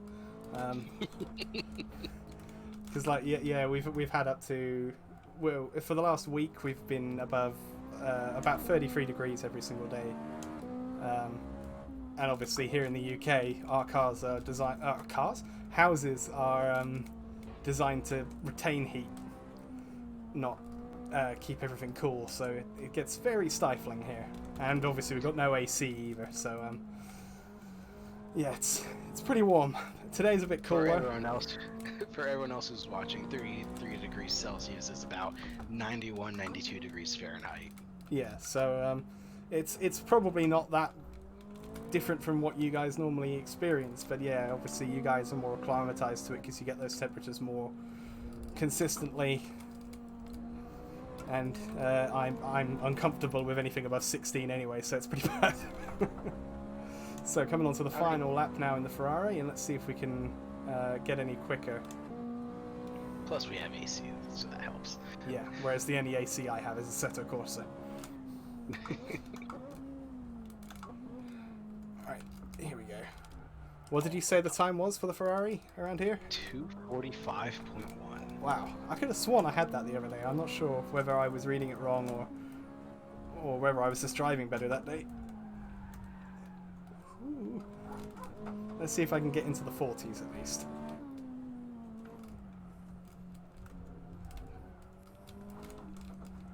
Yep, there's a lot of time in these technical sections to find.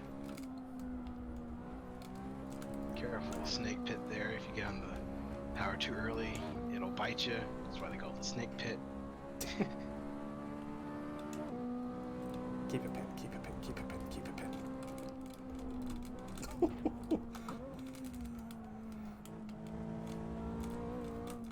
Oh, I love attacking those.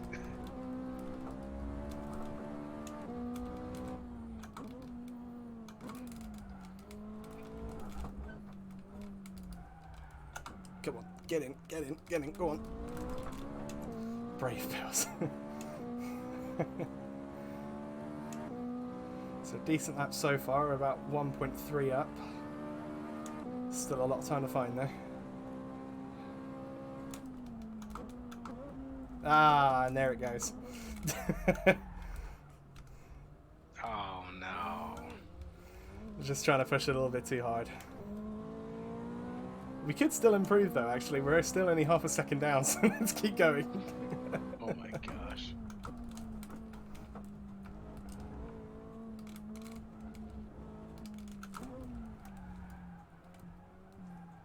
Come on.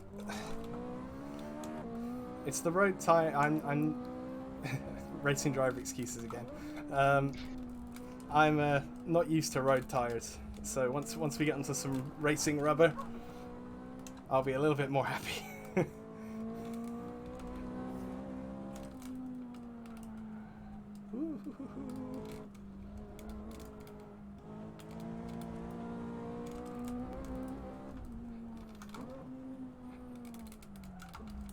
So, how much is the 488 GTB? Too much. I've no idea. $250,000, $300,000. That's probably the minimum. Yeah, minimum. And then the Shelby GT350R, I remember them being around like 65, maybe dealer markup to 80,000. And across the line. You are less than half a second faster than a car that costs almost $200,000 less. Oh god. Oh dear. No. Oh Dead. dear. Yeah, that Dead. was a little bit dead. Whew. That was fun. Right, what's our next one? Alright, this is where we depart from the lightning lap list and we start to get into a little bit ridiculous. The next car is the Pagani Huayra BC. Oh man, I thought we were on road car, the racing cars now. Nope. Not a race car yet. Oh mama. Right, this should be good. I have not driven this car like at all. I have never driven this car on this game. So this should be fun. Yep, none of the cars left on the list have done an official lightning lap, so this is uncharted waters for us. Here's another picture of one of my test laps around here. Oh no. That was totally a totally legitimate incident there. I wasn't actually going for a jump or anything. I just spun off. That was actually at the final corner. There's a big old dip on the outside of the track, and I hit it. Alright, so Pagani Huayra BC. I've never driven this car. I know it's going to be absolutely terrifying. So yeah. Sounds good. Oh yeah, it's got that What traction? Mercedes AMG V12. Switch it off for a moment.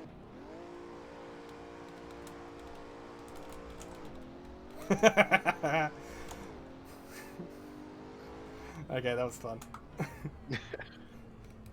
I'm a big kid. Oh, this thing has some good turning. Okay. So it's cars like this that really blend the line between road and race cars. Yep. Every single Pagani is hand-built custom by the factory. Horatio Pagani is an artist first, engineer second. You sound like you're in a Top Gear segment. Or doing one of those voiceovers for Forza Vista or something. I mean, if I'm offered the job, I won't refuse it. Oh man, this thing's got a lot of speed. I wasn't even pushing that quick through there, and I was doing 150 through the S's. So yeah, this thing's going to be pretty quick. So now we don't have any lightning lap things to compare this car to, but I know from my practice laps that in a Formula 3 car around here, I did a 221. So we can start comparing to that, but we can also compare to the actual lightning lap record by the Senna. What was that again? The Senna was a 219. 219, so quicker than the Formula 3. So yeah, I'm sorry, I was wrong. It was a 234. My mistake. Oh, 234. Okay. So yeah, I think this car we could probably put up there with the Senna. So we'll see how close we can get to the Senna's record. This sounds like Top Gear. Yeah, it feels like Top Gear. All I need to do is take a van. The fastest car in the world. How fast can we get a van around VIR? I do that lap time in a van. Of course, while I mentioned Sabine Schmidt, hopefully she gets well soon. She admitted recently that she's been battling cancer for quite a few years, so hopefully she gets well soon. Yeah, we all hope that too. So on to the first flying lap in the Huayra BC. I would love to do a lap commentary, but it will probably be quite disjointed anyway, but we'll give it a go. So, upwards of 170 miles an hour, coming down into turn 1. I don't know any of the corner names, so don't ask me to do that. Horseshoe. We're going to turn 1, the Horseshoe. Braking quite early. We can probably go a little bit deeper than that. Not sure about the racing line through there, but we made it through alive, so that's all that counts. On the power. Through turn 2, now heading to turn 3, NASCAR band. Don't fly off there, but be sure to use all the exit.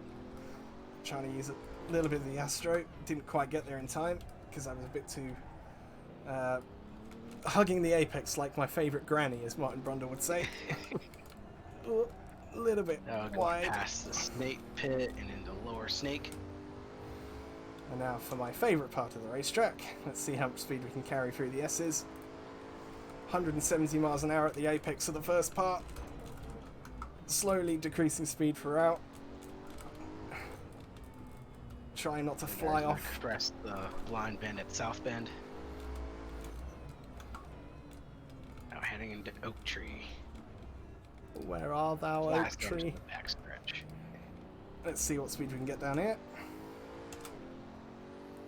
There's 120. There's 140. This thing just goes. 160. 170 before I start thinking about braking. Braking at the 5 board. So again, these road cars still don't have the best brakes compared to what we'll have later on, so still quite long brake distances. Yep.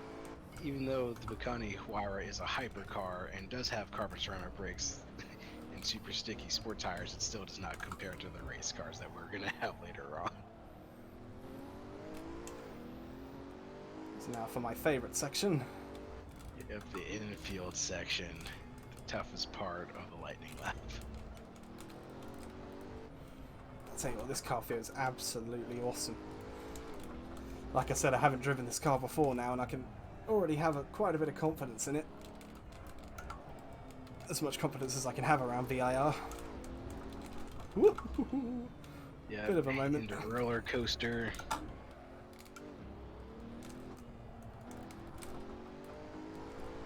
And down to hog pen. Alright, let's see what this first lap's going to be. What was it, a 2:31 for the Senna, was it? 2:34. 2:34, okay, let's see how close we can get on our first lap. And it is a 2:37. That is the second fastest lap. Let's see if we can get any closer. I don't think I'll be able to find enough time to beat that, but I'll give it a go.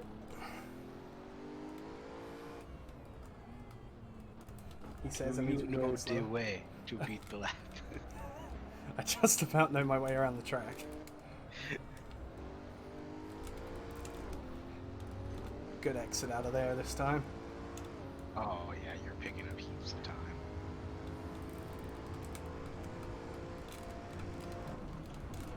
That was on the edge. Maybe a little over.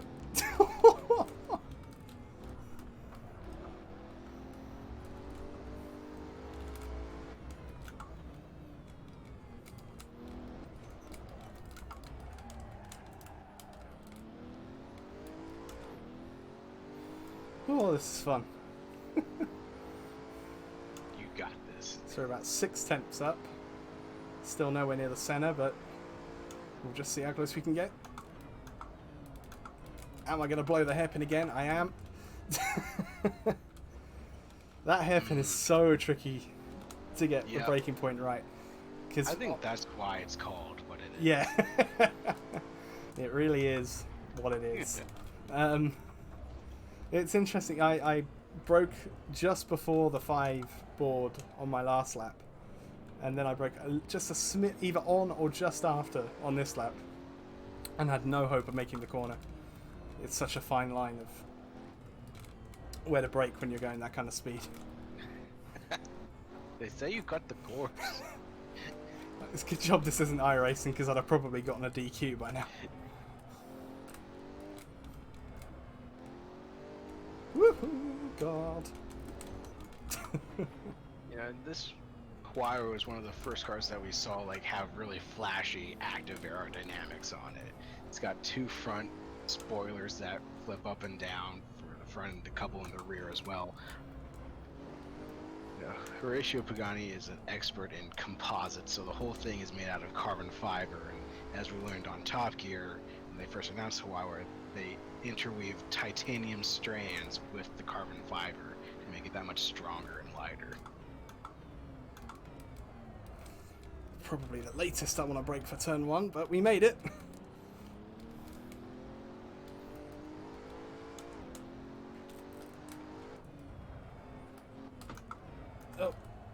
Nearly did a NASCAR impression. I mean, you'd just be imitating the great Richard Petty, so I think you're Yeah, fine. yeah. It's exclusive company.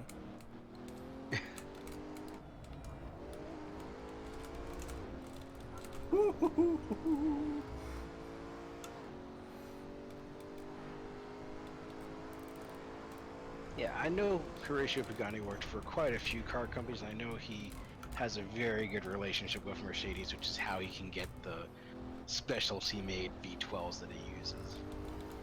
That's why Lewis Hamilton owns one of these. Not this exact Huayra. But he has a quite famous purple Zonda R, if I'm remembering correctly. Which is very Lewis Hamilton. Alright, let's see if we can get this braking point right for a change. Spoiler alert. Just about. Excellent.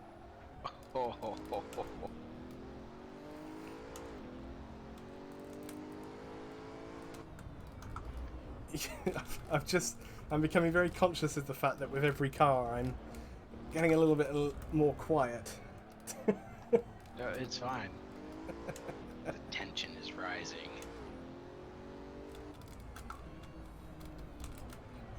Go on. Also, these cars sound really beautiful, so I don't need to say as much.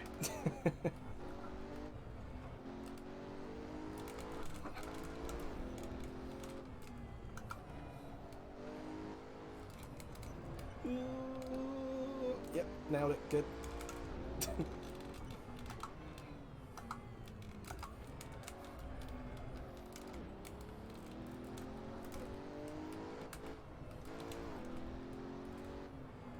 I didn't want to listen to you talk anyway. Shut up.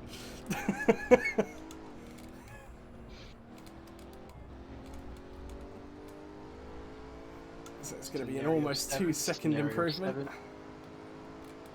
And it's going to be a 2:35.2. Oh. You can find 3/10, you have the outright record. I might be quiet for this lap. A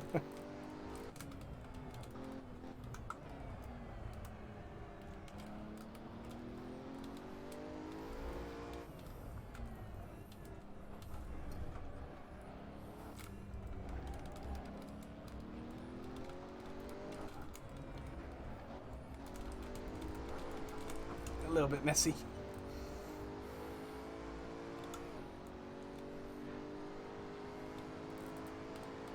Ben will be happy to know that Snake Pit was named after vipers that kept going off there. Yeah.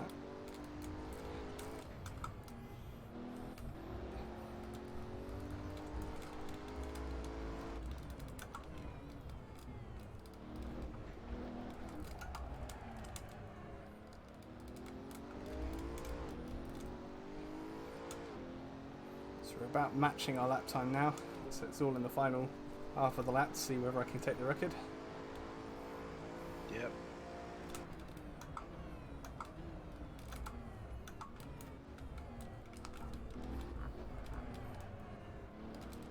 I got the entry better, but I didn't get the exit.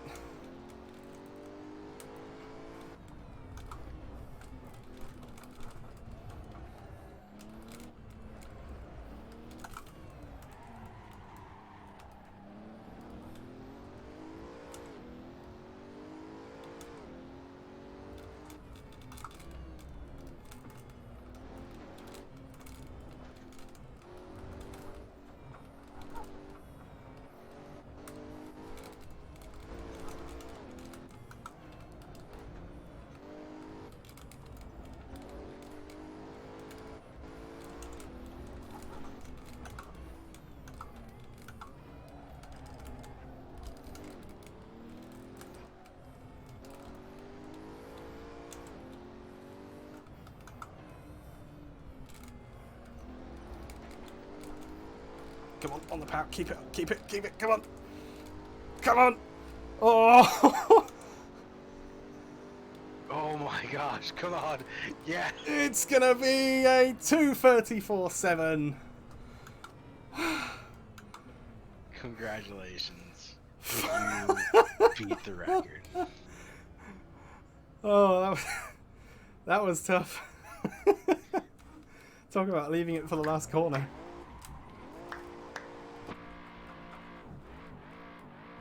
That is the record by 1.5 tenths over the McLaren Senna. Whew.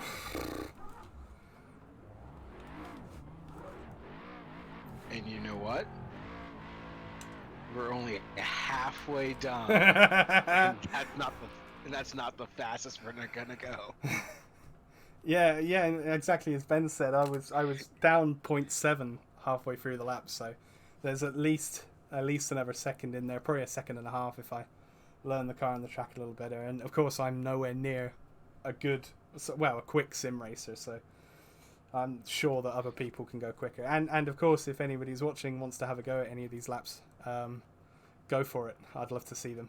This whole stream will be put up on YouTube when we're done, so send me some YouTube responses if that's still a thing. It's not a thing, but just send me a link. I don't know. So I'm gonna take about a 5-minute break before we get the next one underway. So what I will do actually is I sound knackered. It's really hot. It is very hot. So I'm just gonna watch this lap first from the exterior. So anybody in the chat isn't following Jordan, go ahead and leave a follow right now. Let's get this man to affiliate. Woo! Not that I've ever considered doing that, but well, why not? Why not? And yeah, if you !YouTube in the chat, you can get a link to my YouTube channel and subscribe there if you like. I'm not sure if I'm still on 100 because I think someone unsubscribed, but we'll see. I was pushing really. I didn't get a good exit out of that corner there, and it kind of affected my time all the way up through the S's. But man, the speed you can take in this thing.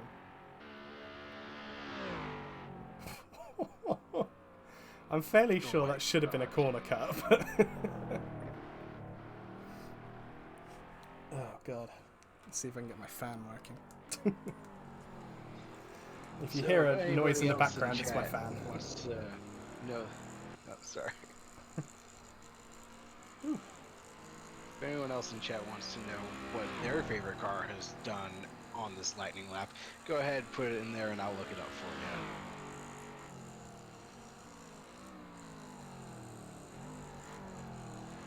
Just gonna have a quick drink. Stay hydrated and sanitized, everyone.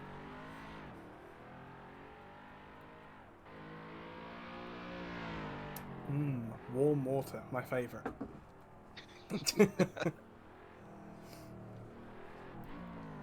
Yeah, so this should be the last road car, or slash kind of road car on the list. I think after this it's all racing cars, right?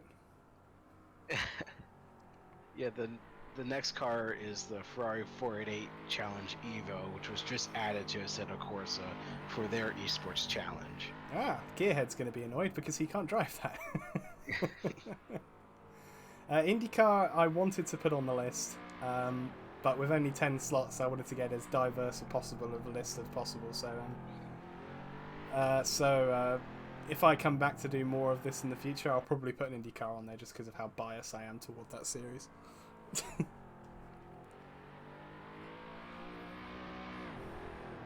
Yeah, Gearhead, the Lightning Lap officially is only for production cars that you can get from dealerships. Gearhead, I think you share that opinion with a certain German four-time world champion? Yeah, four-time world champion. Alright, let's jump into the next one, shall we? So, it is now time for the Ferrari. Now, I'm not actually sure whether this will be quicker or slower than the Huayra. Obviously, this is a pure racing car now. So we shall see how close it gets. Scratch his window. Don't tempt me, man. I'm really tempted to get an IndyCar out.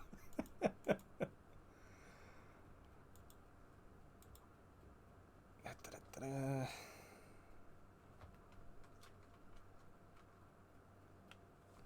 we go. Real car. I completely agree. Nah, actually, what's on screen right now is a real car. Let's Alright, so as I said, with the racing cars, the only adjustments I'm going to make is making sure they're on the softest tyre. This only has hards, so that is fine. Alright, we'll get onto my favourite camera angle. There it is.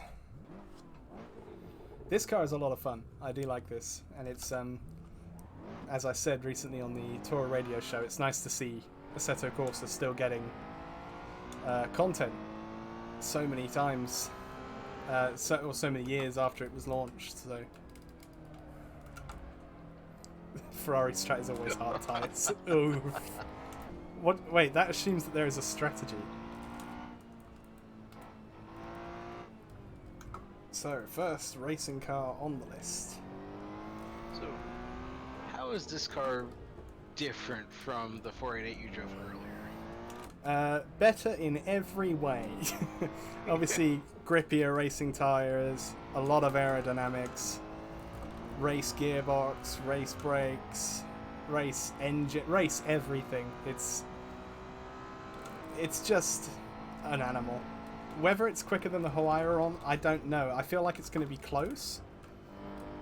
The Huayra definitely has this thing beat down the straights, but it's the minimum corner speeds that this thing is just going to be so much better. I already feel a lot more in control of this. Whereas the Huayra, it was kind of controlling me. You know, drive car drive you. I haven't actually, I've just realised I haven't got my sidekick on. There we go. I was like, what speed am I doing? Oh wait, it's in kilometres. I have no idea what that means.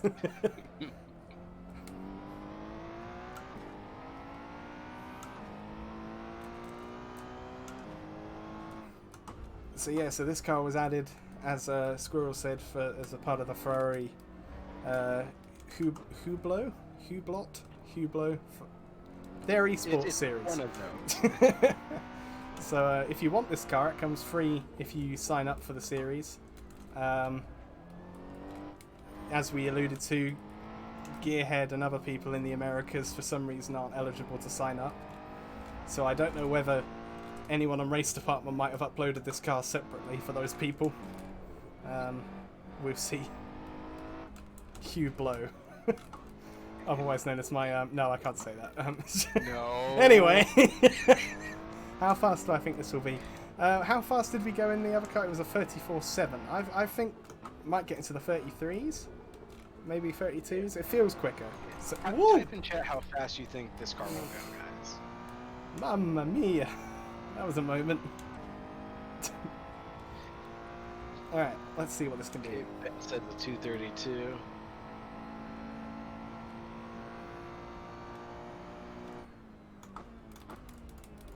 Okay, can't break that late.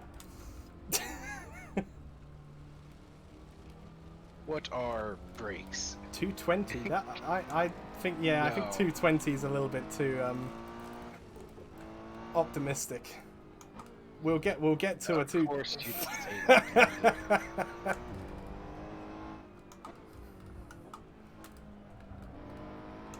So this is just an exploratory lap, of course, obviously. Yeah, find the limits, then rein it in. Exactly. It's like Ayrton Senna used to do in his practice sessions, where he would brake a little later for every corner until he went off, and then would go back to the braking point that he was on previously. No. Dang it, Matt. For God's sake. That might be my lap in a double-decker bus around here, but...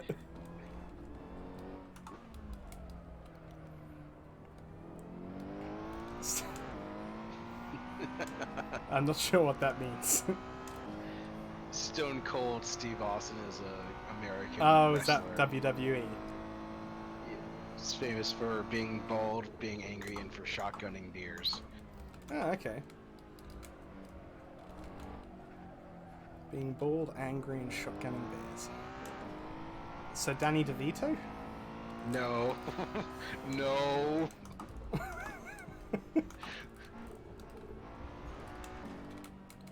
I'll send you a picture of him and you'll be sorry.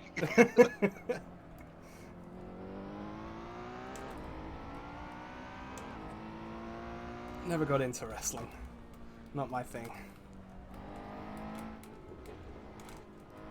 I If mean, lots of things aren't your thing, like spicy food, Shut like banana peppers, spicy chicken nuggets. I hate you. You know, and not knowing which tracks are amazing like this one. VIR, is the American Nürburgring. That actually hurts me when you say that. Alright, let's see if I can do a lap without blowing a brake. Those aren't my words. Those are the words of Car and Driver magazine, the creators of the Lightning Lap. They are the true experts. So anyway, on to a lap. Alright, let's see if I can not blow a braking point. Hooray! Oops, still a little deep.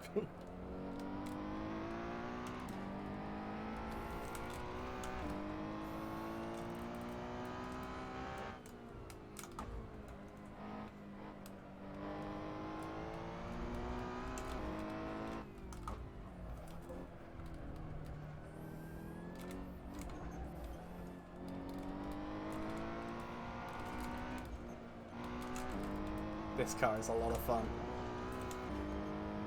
I feel like I can attack a lot more, but I'm still still trying to remember that this thing isn't as quick as I'm gonna go at some point. So let's do Formula Mazda tonight. I would rather do another 50 laps of VIR. That can be arranged. No, it can't.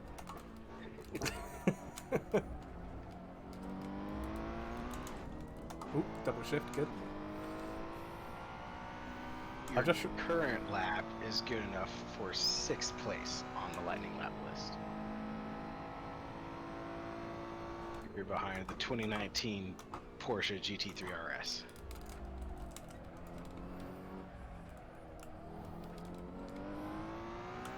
Yeah, because I guess it's important to remember that this isn't strictly a GTE or a GT3 race car. The challenge is kind of its own rules and regs list, so I would say what was the pole time for a GT3 around here, but obviously that's different layout. Yep. Is Formula Mazda at VIR tonight? Yes, they are at VIR in the rain. Ooh. It's Whoops. divine providence that everything is at VIR this weekend. 2 25 lap races at VIR, so it would be another 50 laps. Nah, I'm good. I'm good. If it were on iRacing, I'd probably consider it, but nah. Plus, being a Forza player on PC, I probably wouldn't stay connected to the game long enough to do one lap. Alright, let's again try and do a lap without incident. 2 more laps to go in this car. Let's see what it can actually do. I mean, at this point, you've already smashed the laps by my 2 favorite cars on the list. The first one was the 251.8 by my Shelby GT350. The second one was a 258.0 by this 2012 Z63 AMG Black Series. That's a good car. I do like the Black Series. Mm-hmm. And if there's any Toyota fans in the chat, would you like to know how fast the 2020 Supra went? No, nobody. Right, okay. Is that a Supra?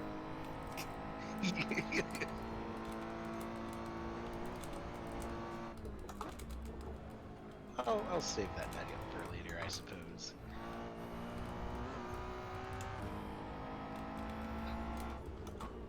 This lap's already felt a lot tidier. Let's just see if I can do the rest of it.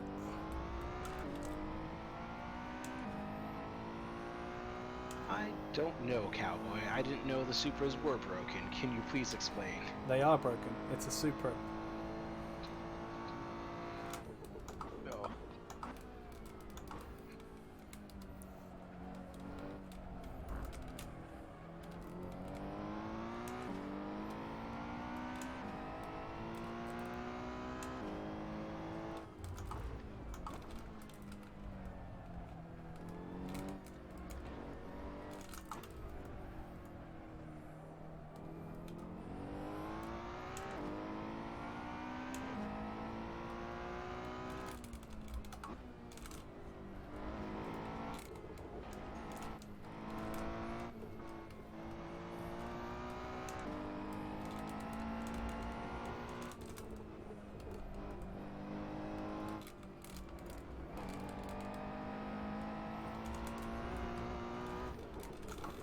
Watching Jordan go through a roller coaster into Hopin in the 480 Challenge GT.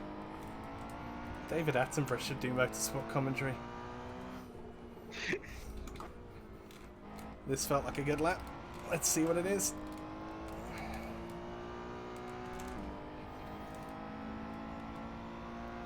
He could run the main straight, accelerating towards start finish line.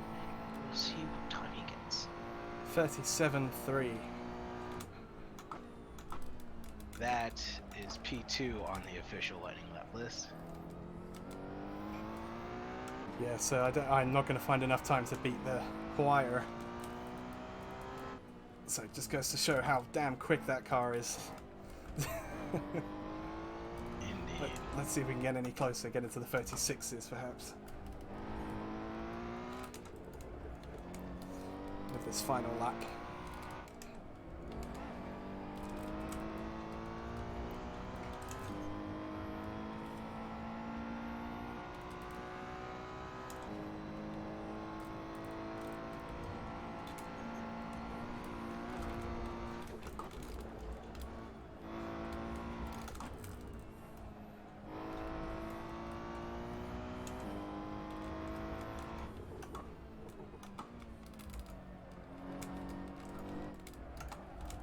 A little bit deep through oak tree.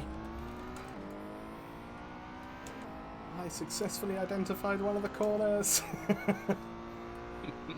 I'm learning.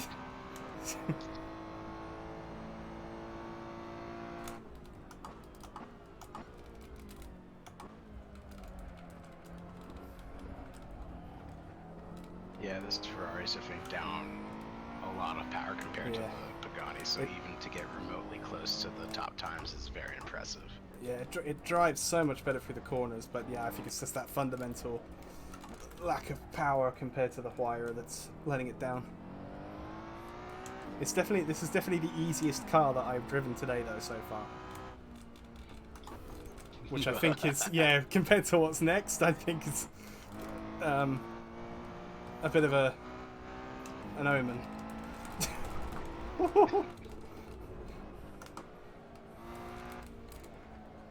Yeah, the cars only get faster and more unwieldy from here.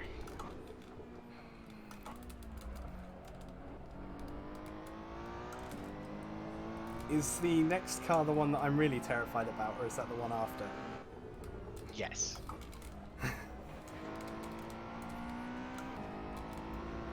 So it looks like it's going to be a slight improvement, or it might just be about matching because I had a bit of a better exit onto the start-finish straight than last time.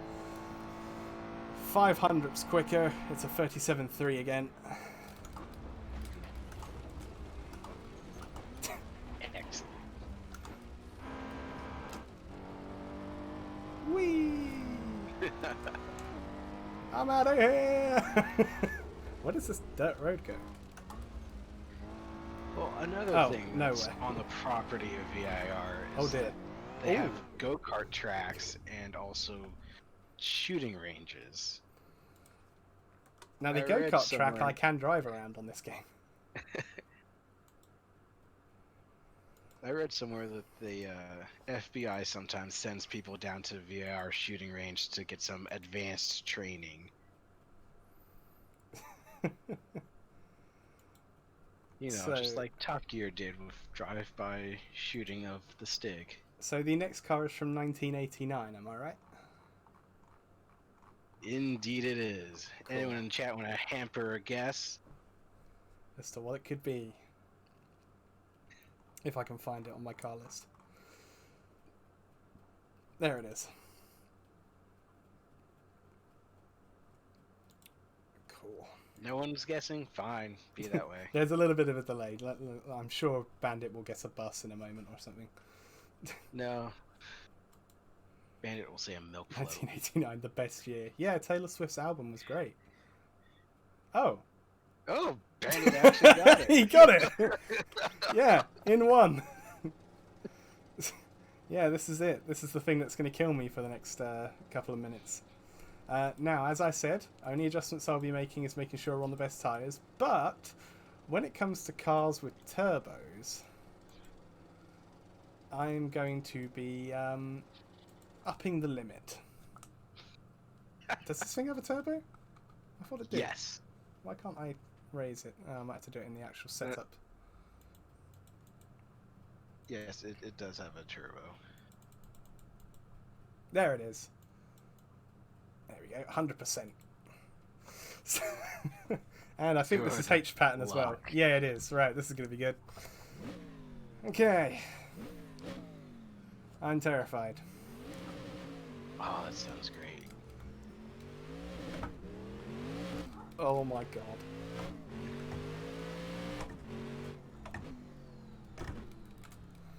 Oh mama. See, this is the second. This is. Oh my god.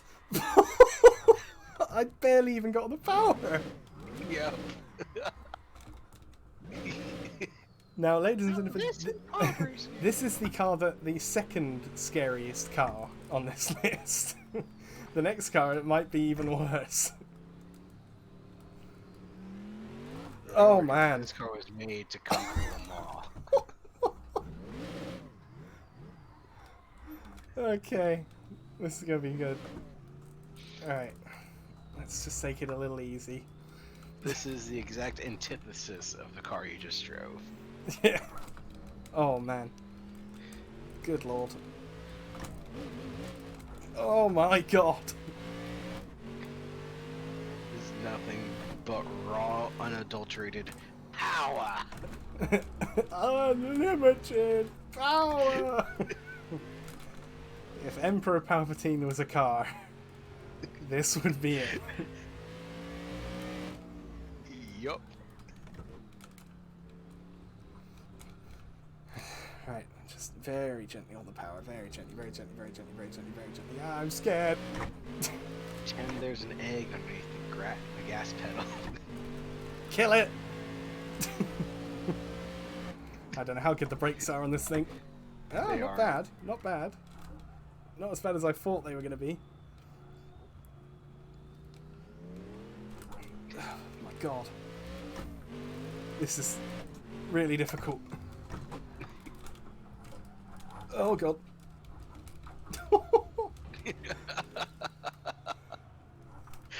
Perfect timing, cowboy.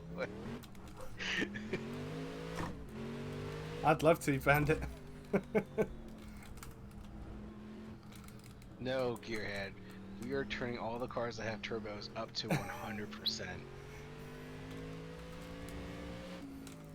Yeah, they're no fun unless they're at full yeet.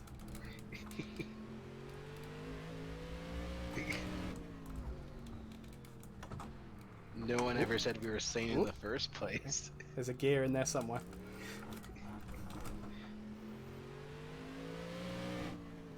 Oh man.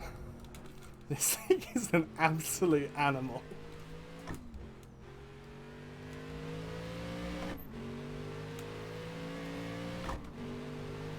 Doing things in cars they weren't designed to do. Almost 200 down the start finish straight. And into turn one. Just driving so gently right now. So, this is why they don't have prototypes at this track. Nah, it'd be fine. The prototype we've got on later, that'll show why they should have them here.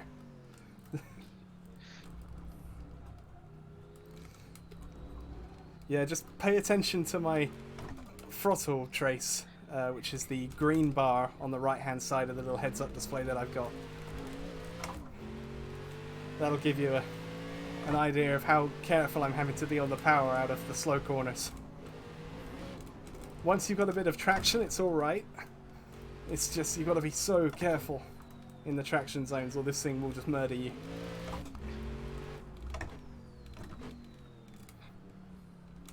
Yeah, that's what I'm thinking, Gearhead, is DPI would be fine around here. I'd love to see what a DPI lap would be like around here.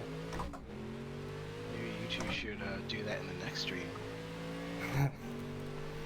Sadly, I don't think there's very many good DPI mods. Although that said, iRacing is adding a new LMP2 soon. Woo! Ooh, Gearhead's got you, Chief. There you go.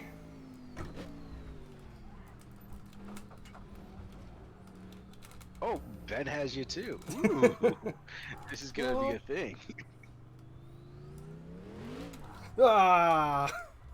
It finally bit me. Oh no. Now I haven't actually crashed yet. I have not hit it well, apart from after the laps. Shut up. By that logic, neither has Vettel crashed this year. Well, no, he got ran into by Charles. Shut up.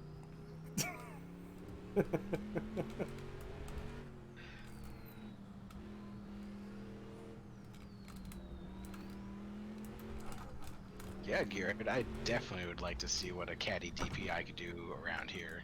Like both the lightning lap and also the full version of the circuit. Ooh, mama. Still trying to get the tyres to cool down after that spin.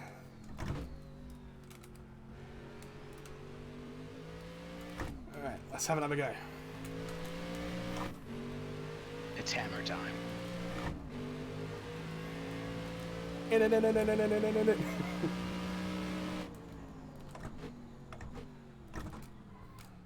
I'm really impressed with the brakes on this car, considering they're from '89.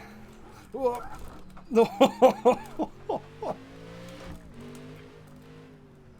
I mean, in '89, did they put in the chicanes at Le Mans, or was it still just the...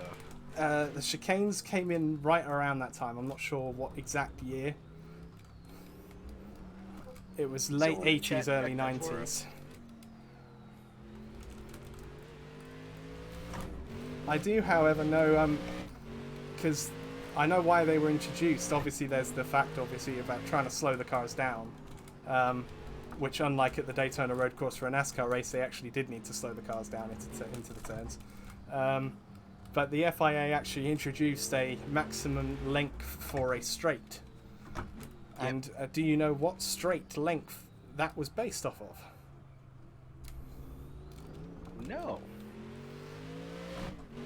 Does anybody in chat know what straight the FIA used for their model of how long a maximum length straight could be?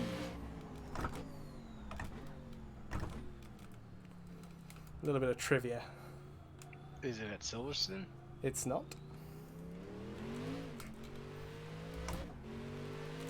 Is it Paul Ricard? Nope.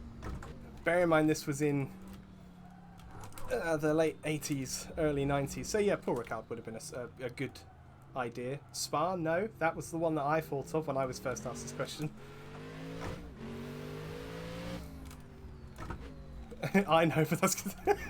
The cowboy, you made me laugh and I went off. It is the Dottinger Her at the Nordschleife. Oh, it's fitting, seeing that we're at the American Nordschleife. I hate you! I hate you! You were my brother, Anakin.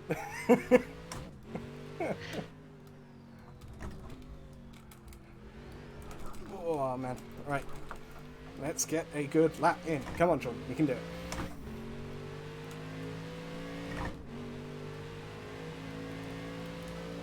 Does this thing have 6 gears? No, it doesn't. Okay.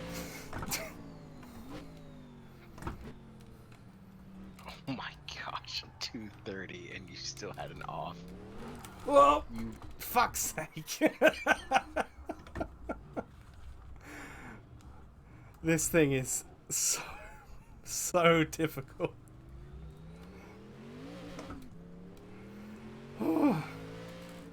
Right, we got one more lap after this one to try and get a lap in without a mistake. 2 minute 30 with an off, yeah.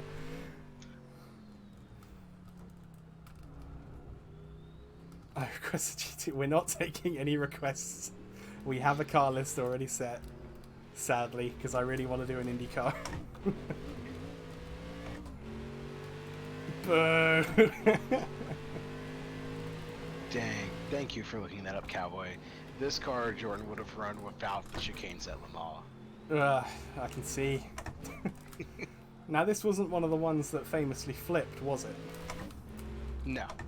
No, that was a later. Was that the CLK? Mercedes CLK, yeah. Yeah. With Mark Webber doing most of the flipping, if I'm right. This thing just pulls.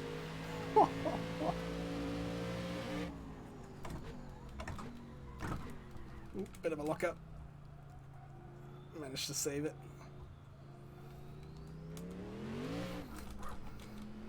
Yeah, so I think I'm gonna do another one of my silent laps for the next one just to see if I can actually finish it. No problem. Because this thing is capable of such a good lap. Anyway. Yeah. I don't know, but I've got high stress right now.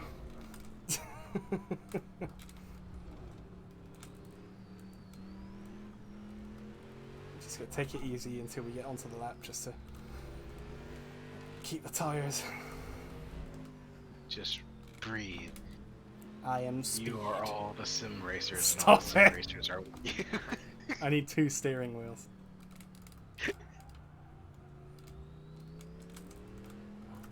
Watch me spin at turn 1. Spin out. I am Sebastian.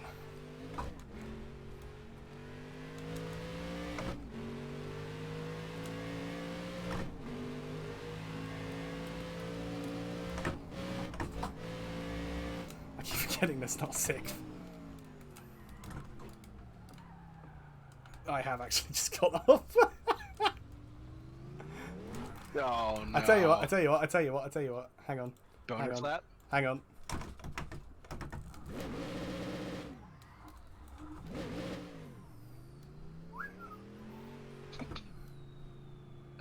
Jordan, please report to the steward's office. Please report to the steward's office. I'm just gonna go back to the last corner.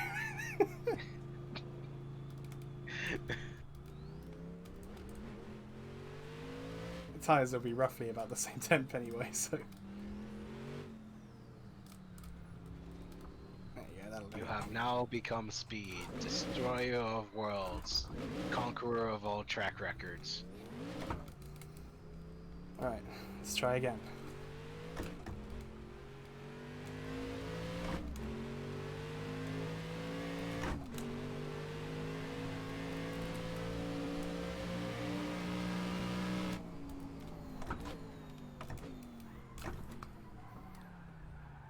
I hate everything.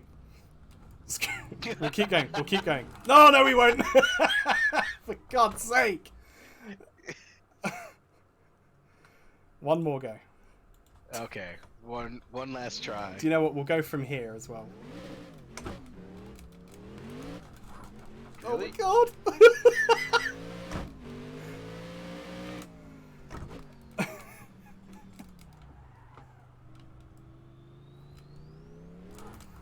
Oh, do you know what? Yeah, he's right. The car timer didn't reset.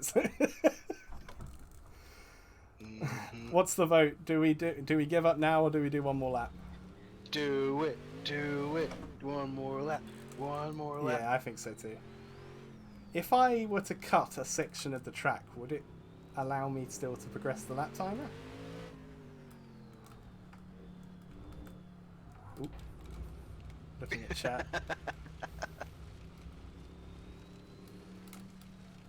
I mean, for all the other times you went off, it did reset once you crossed the line. Yeah, so I think if I just miss the infield, it should be fine. Actually, I could turn up here. Oop, barrier. There you go. Whoop, no, insta-come!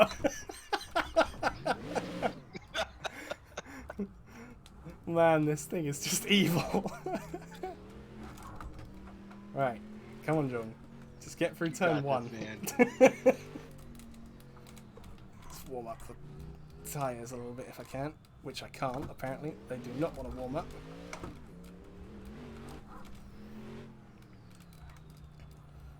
Alright.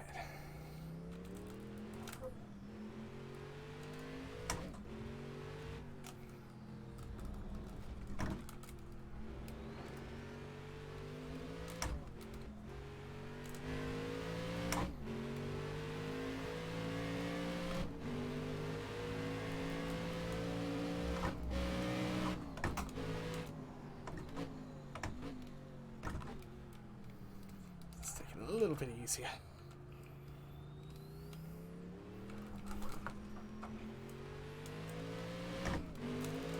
I don't think it reset the timer. But, oh well. He did it! Another lap.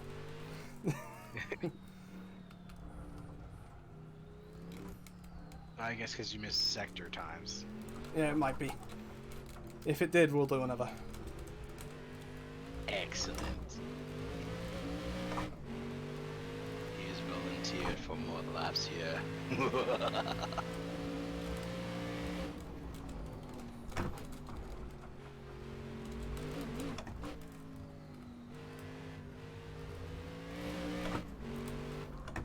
This is just making me even more terrified for the next car. You know, in my own personal testing, I found the next car actually to be a little easier than this. Oh, good. No, no, Ben, no, no. I am not sacrificing that. Oh, I've gone off anyway. Ah. I mean, this lap wasn't going to count anyway. It's fine. Right, so this next lap is the very last attempt with this car. I don't know what time it is, but we've still got a couple more cars after this. Is it 3 cars after this? Yes, it's 3. Alright, thank God. I mean, aw.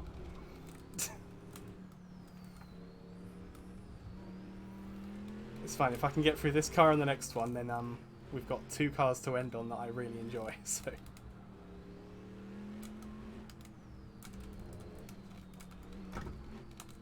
No, Gearhead. Yes. No.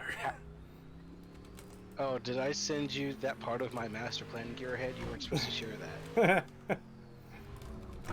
I must say, I don't hate this track as much as I used to now. But... Alright. Final go at it.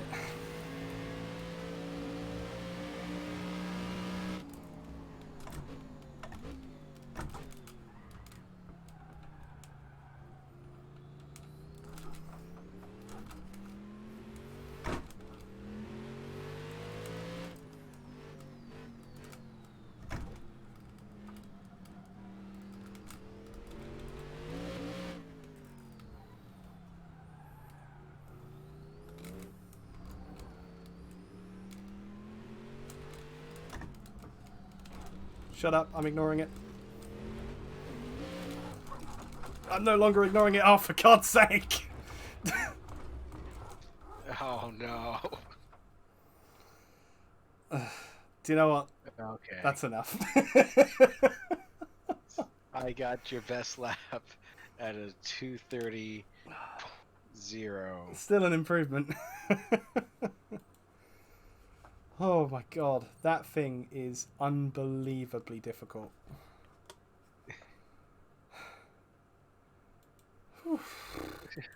I was gonna see if you had a replay from the outside view of just how twitchy that car looks. No. It's too late. Oh man. Right, so what's our next car going to be, huh? I know. The Does next anybody car else? is the 1986 Lotus 98T. God help me.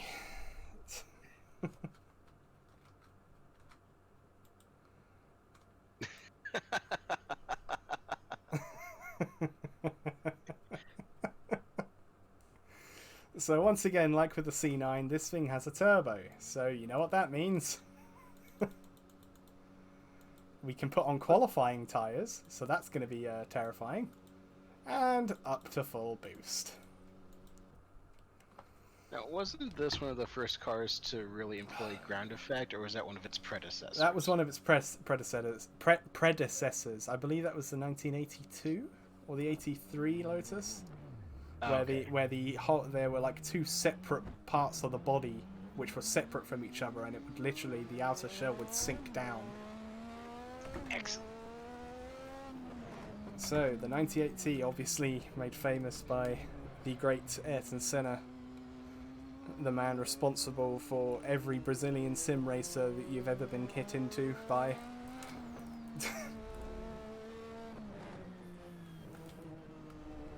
Ayrton Senna do Brasil! Absolute legend. And here I am to sully his good name driving his car. The Lotus is an Intel.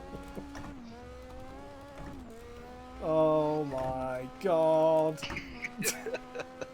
This thing just goes.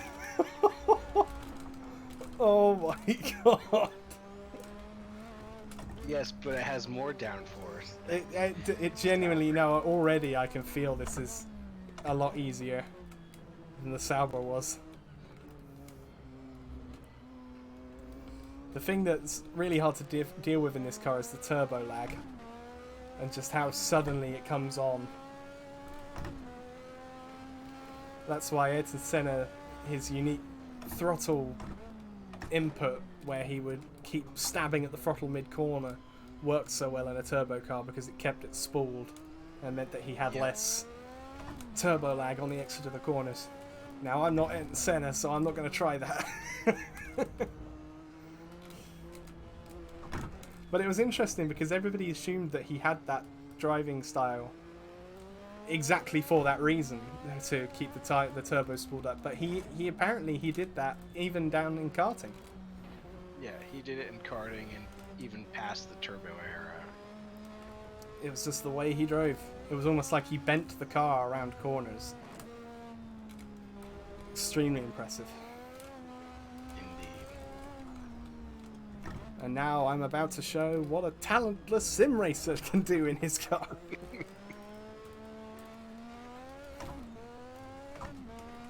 So the fastest lap I have done around VIR in a sim on this layout is a 2:19 in a Formula 3. No, 2:21 in a Formula 3 car. So let's see if we can get close to that in this. Actually, well in the rev limiter as we come down into turn 1.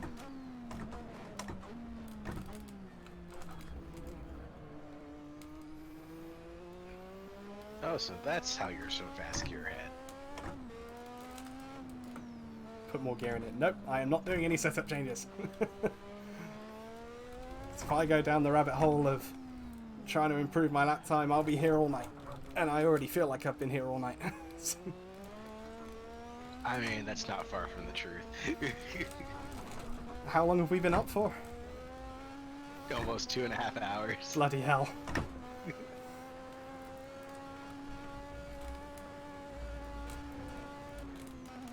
Doing a great job, man.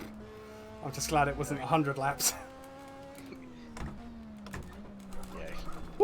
Like, mad props for you for actually manning up and agreeing to do this, and huge thanks to VIR for helping us. Yeah, absolutely. Yeah, it's been great to interact with them over social media, even if I somewhat reluctant to do this, but you gotta man up. I guess we've just got to get you to do like 50 laps at the Nordschleife now. That's okay. I won't accept any bets from you. You're learning from my mistakes. Oh my god. Yeah, it kind of feels that way, Gearhead. I'm extremely warm. I might actually go and get a refill on my drink after this car. Just because, yeah, I'm a little thirsty. Woo! Yeah, and the last two cars are real special. You guys don't want to miss them. And the good thing is that these last two cars suit me a lot more.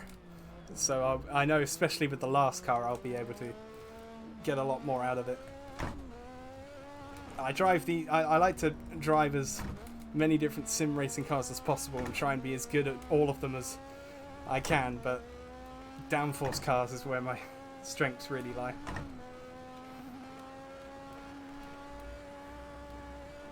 It's 222. Oh my gosh. Oh my god. Lock the rears.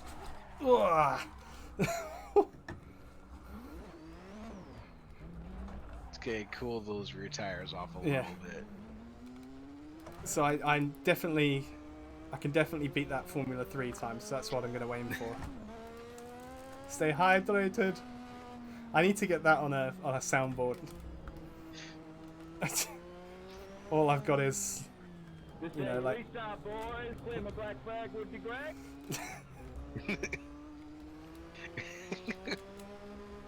Also, Ben, for all of our future races, can we just call any race director Greg? Unless we have someone in the series named Greg. It's the new main title for everyone. It's like, and this season's Greg is Jeff. Apologise if I accidentally keep catching the mic with my hand. It's right above where my gear stick is. We won't have that problem with the next two cars because they're both flappy paddle. Also, you will want to crank up your volume for the next car. Yes. Definitely the best sounding car of the lot. I think that probably gives away what it is, but oh well. I mean, if you guys want to guess in the Yep, chat, there you go. He got it. He got it straight away.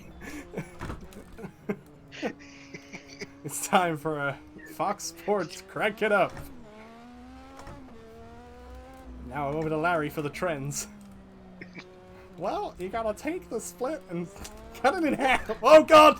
No!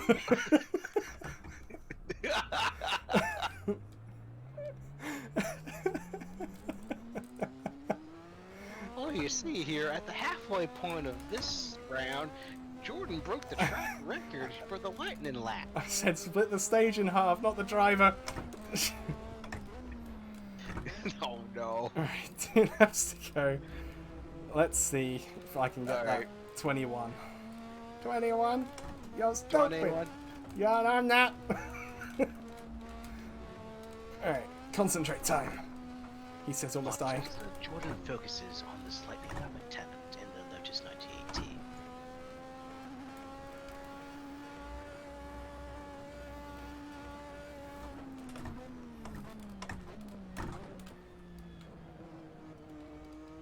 Look as he enters the horseshoe bend confident on the brakes, slowly accelerating out, heading towards NASCAR. Ooh. Slight twitch under brake. Slight? My ass was that slight. Now as he heads into the lower snake, careful with the turbo boost, heading towards the Essex.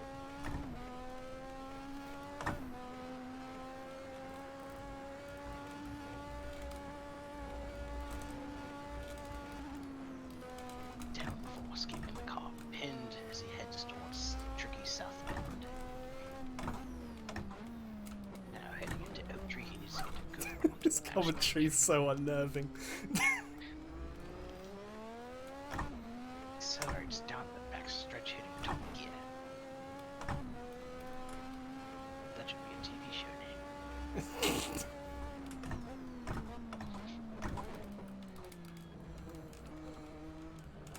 Now he enters the infield section, which I cannot read the name of it. Heading down to Spiral, this deceptive blind apex.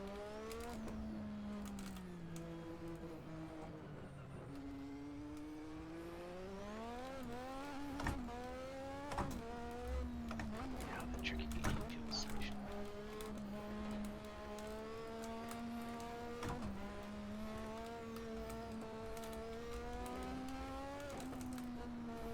Keeping steady as he heads towards roller coaster. Oh my god.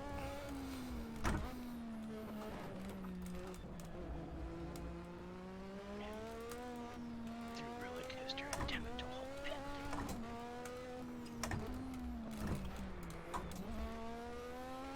There's a gear in there. It's a good one. Accelerates towards the line. He is up on his lap. All purple sectors. 220.2. We can get quicker than that.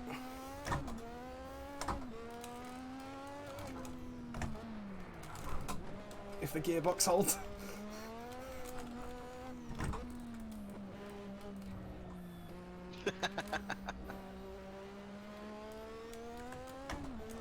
Oh, nearly dead.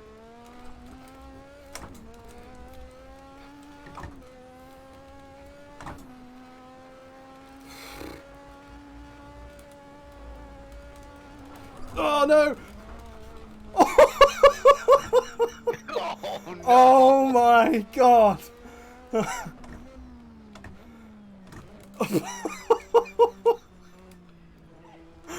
Have you ever?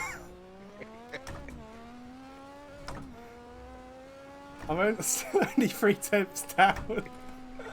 Let's keep going.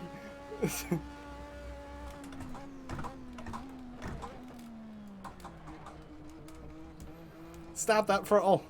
My name is Ayrton. Oh no!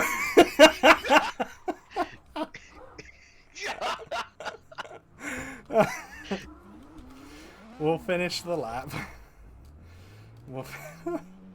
Oh my god. This thing is an absolute beast. Oh my god. Great job. Great job. We've definitely got to go and have a look at that. Yeah, should have had the halo. We've definitely got to go and have a look at that save. Oh my god. Yeah, somebody can clip the save when we look at it. That'd be appreciated. Screw that, I'm going to save it. Yeah, so after this I'm going to quickly go grab a drink before we do the final two cars. He claimed to be him and he punished me. Yeah, that was definitely the ghost of it and giving out some justice there. How dare you claim to be me. Oh, and across the line in a moment. Let's give it one last whack. 4th, 5th, 6th, and across the line. Oh my god. So that car in your hands is exactly 10 seconds faster than the Sauber. Yeah, I mean, yeah, obviously the Sauber could have gone a lot quicker had I not messed up all the time, but...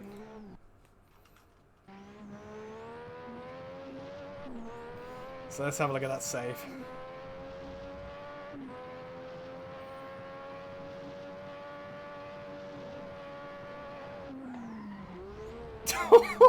Oh my god. Wow. That's, spooky.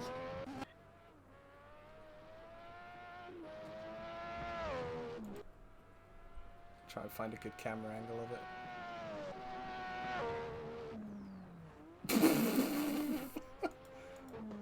Oh my gosh!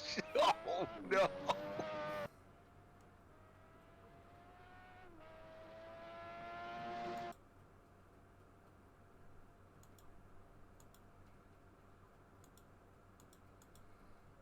Oh, there you go. That's a good camera. Right, there we go. Right, we'll watch it from there.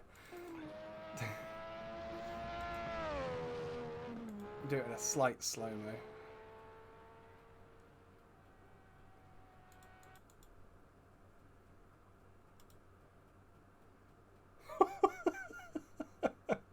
Oh my gosh! Look at that! Wow. Hang on. There you go, from here.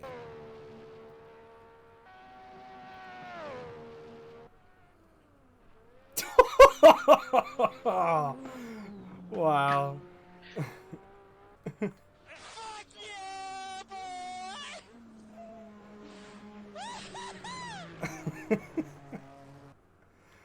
Oh, that's pretty mental. Right, well, I'm going to leave you with the replay of that last lap while I quickly go and grab a drink. So, I shall return. That was crazy. Great job, man. Alright, chat, now that Jordan's taken a short little break before the final two cars, is there any other cars that you all wanted to know the lap time for? These have to be production cars.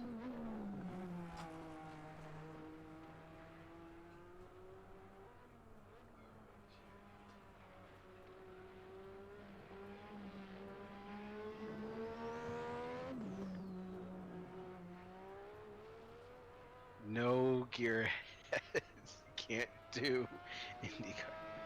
The slowest car on the list, Cowboy. It is. Oh, where did I write that?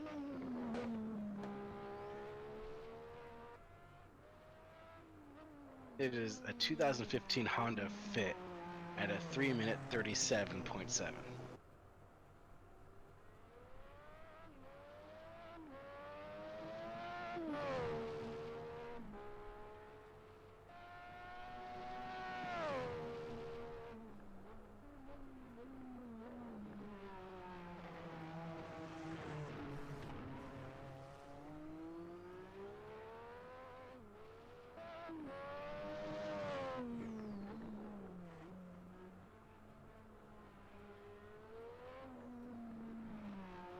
Anyone else have any cars they want to know?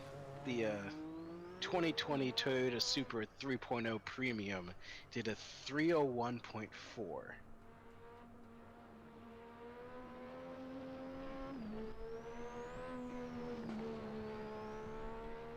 Oh, which Corvette, Ben? Do you want to just know the fastest Corvette?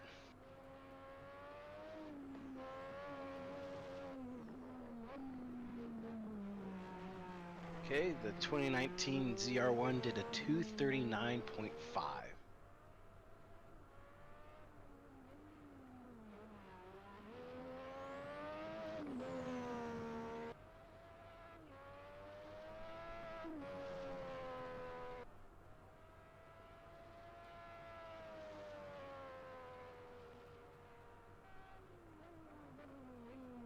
Sorry, the Accord has not done a lap. Civics have done laps, though.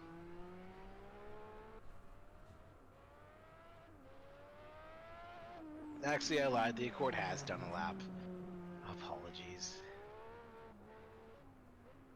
2018 Honda Accord Sport 2-liter did a 318.4. Doing American cars, gear. Hello. General Kenobi. You are a bold one. Alright, so I quickly need to change my steering wheel over for the last two cars. Oh, did I just miss a save again? I did, didn't I? Yes, you did. That was awesome. It was great. I'll keep it going so we can see the fuck up I had at the end.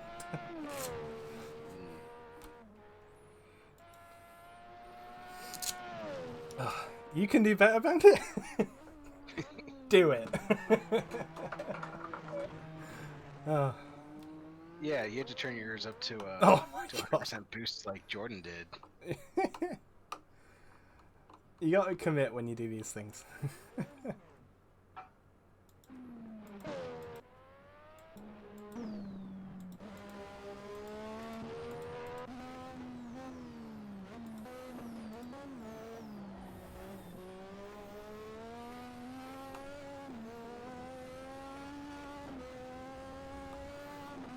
So I'm just changing over my steering wheel for the final two. Give me an Accord and fucking watch me.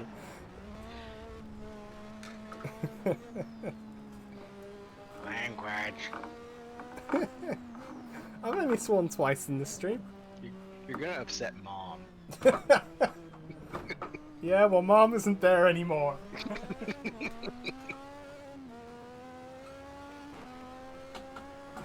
I've upset Mom on plenty of occasions. Jordan! Great, now I'm going to bed without supper. God damn it.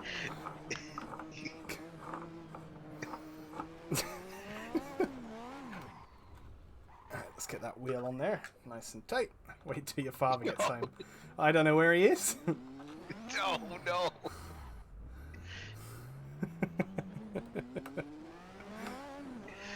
Going down a path I can't follow.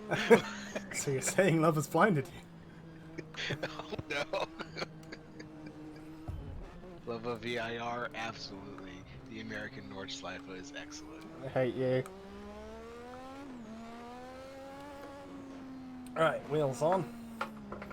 Let's load up this final car. Oh, penultimate car. Penultimate car. A timeless classic. Yeah, this is going to be fun. This is going to be fun. Now, I have a range of liveries for this car, so shall we pick a different one? Let's put a McLaren livery on it. Please don't. No, I'm not going to do that. It's got to be number one. Got to be number one. Or I could put a Kazuki Nakajima livery on it. No, Everyone, turn up your speakers or That turn is up your headphones. That is This a gonna deep be beautiful. reference right there. Gearhead. If he's referring to the certain intro, yeah, 2005, yeah.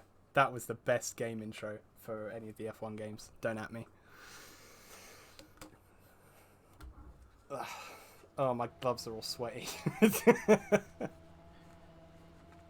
I'm not gonna speak a lot for this. You just enjoy. Just have a quick sip of me drink. And we'll put this car on the soft tyres. Luckily there's no turbo.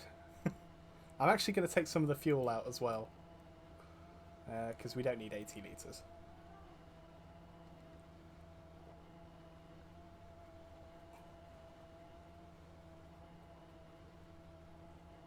Right, that's half my drink gone already. Right.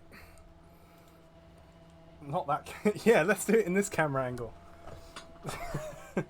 True Forza strats. Clap emoji.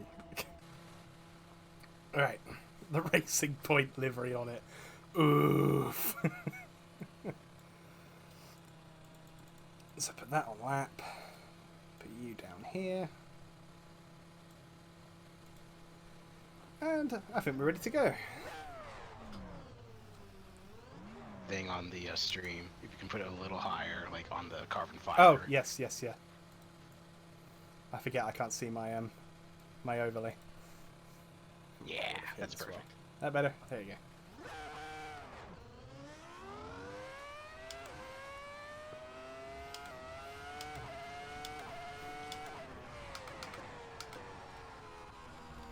This thing is just glorious. Shh, I'm listening.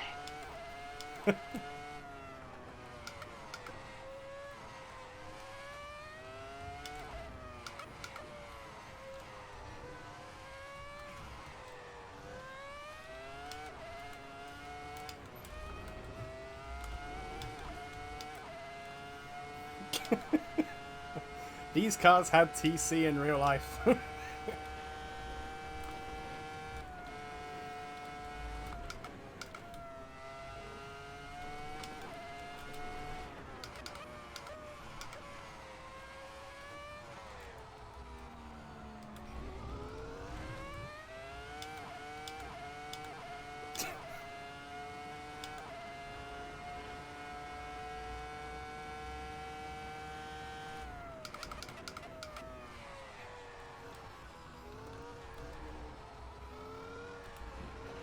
Ooh, get off that curb. There we go.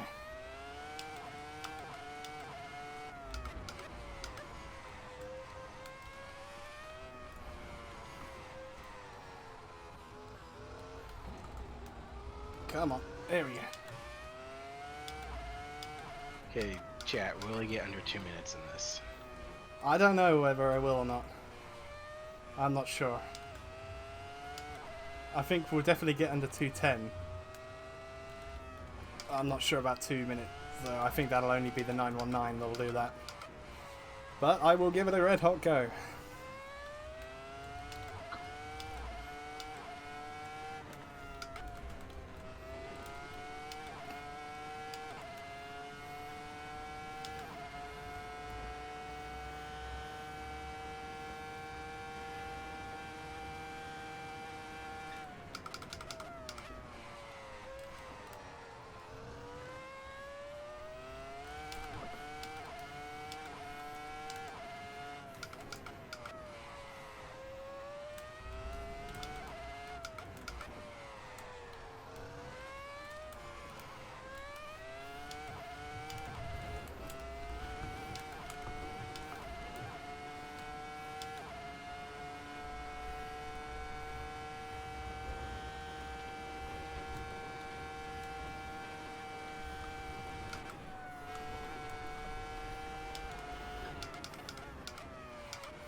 Oh, yes.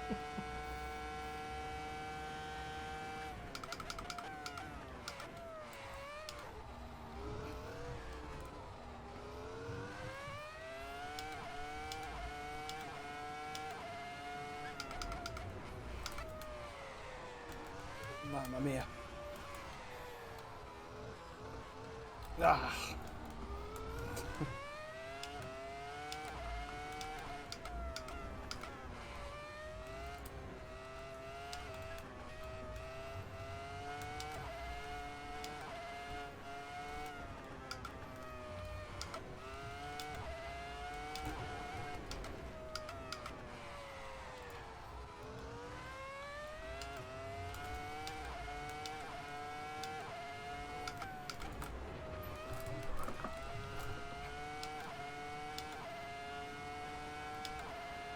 Nice save. Oh, Thank wow. you. I'm just enjoying the crap out Oh of this. my god. Oh my gosh, you smashed it. Let's keep going.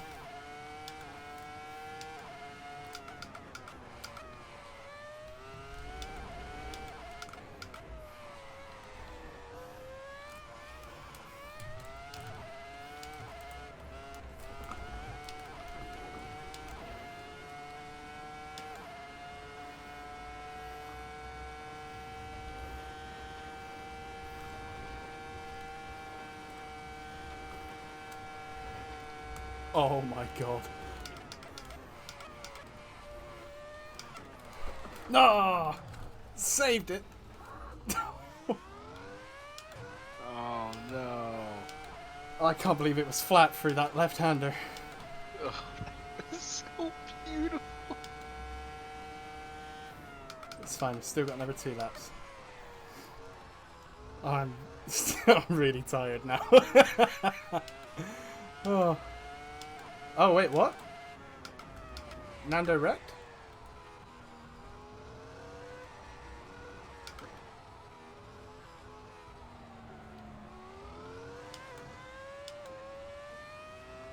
He's okay though, right?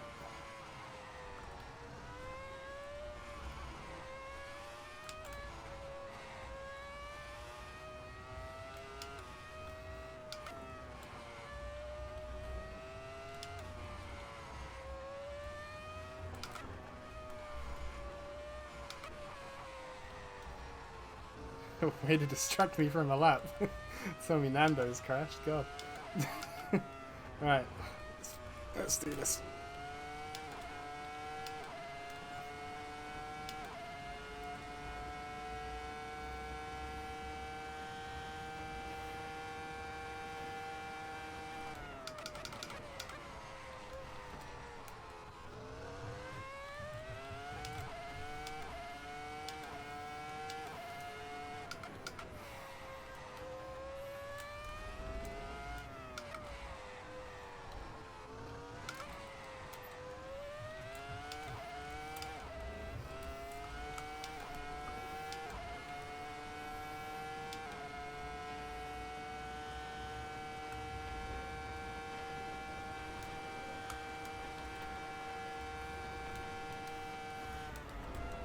Ah.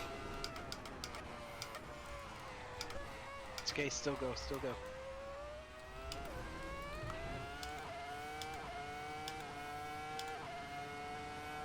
Speaking to people who've actually raced here, they actually like oak tree better about the actual tree because the tree leaks sap and it dripped onto the track, making it extra slippery.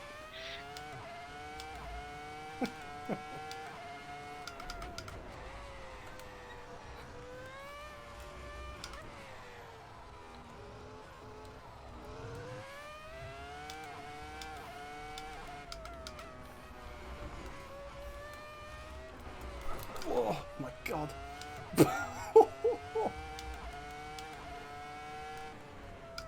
Ah, distracted.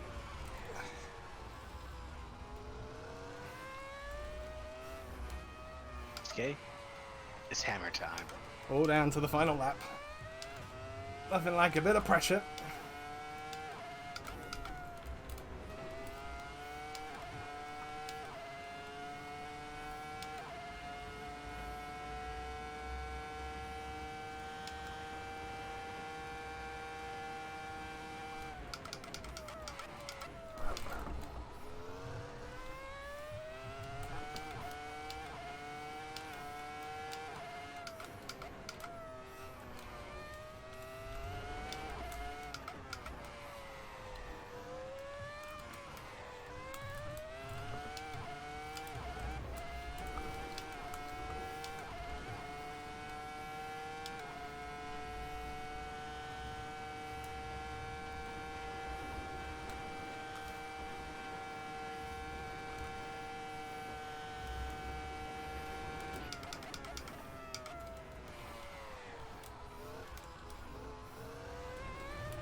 Oh my god!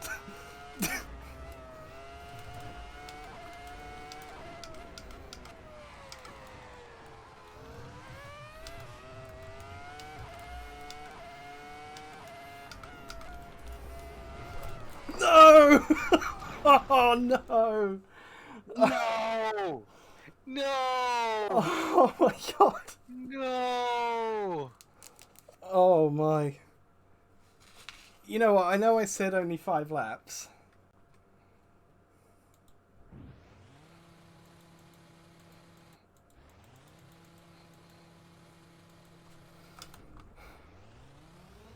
Super pole.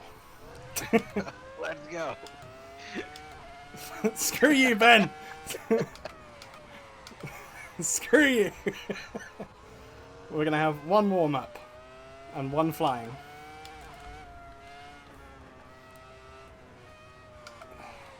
I am speed.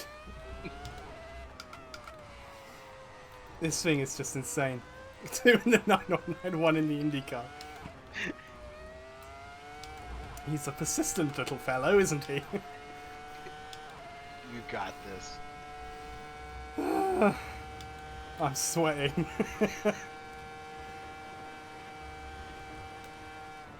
It's just mad, the speed. I'm not too... Alright, I might do an IndyCar lap after the 919. Just to satisfy the crowd. One in the Honda Fit.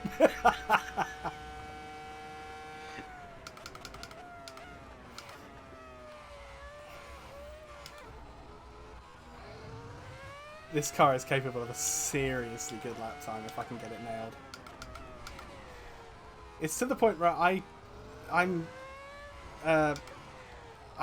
didn't think that I would. I thought I might only just manage a sub 2 in the 919 hybrid. Yeah. So I don't know what that's gonna do around here. It's gonna be ridiculous. It's gonna be outstanding to watch. You got this, man. Release the Snyder cut. Alright, here we go. One last go in this. Scenario 7, hammer time.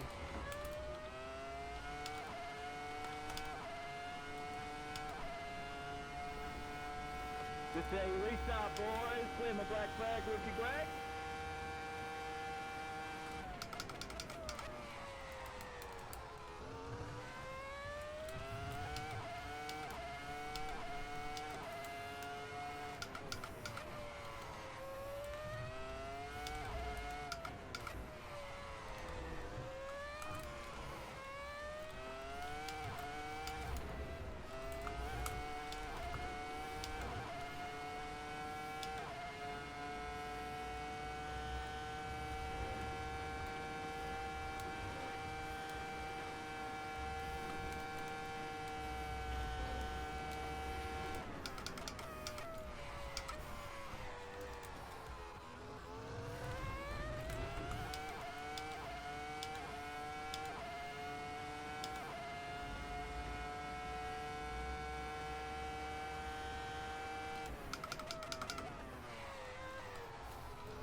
I hate that corner!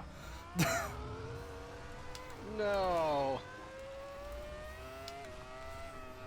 What's that? I can't do another lap? I'm sorry, I can't hear you. Sorry. 30 years ago, Niki Lauda told us, take monkey.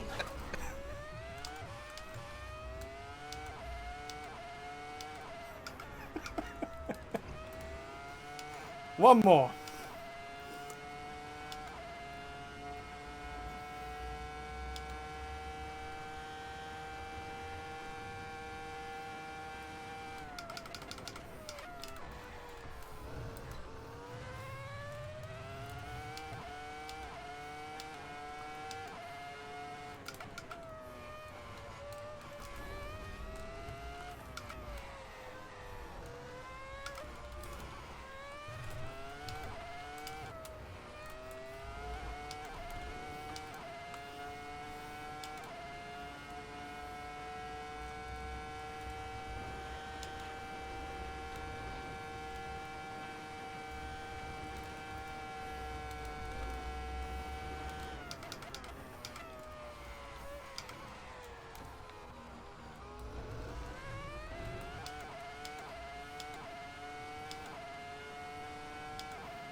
Come on, come on!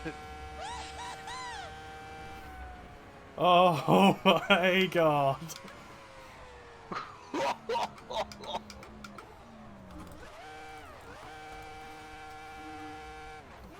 Oh my gosh. Yes! Great job. Grazie ragazzi. Oh, fuck me. Alright, Spaghetti. I think that one's worth a replay. You were flat through the S's and South Bend. Oh my gosh. That was so much fun.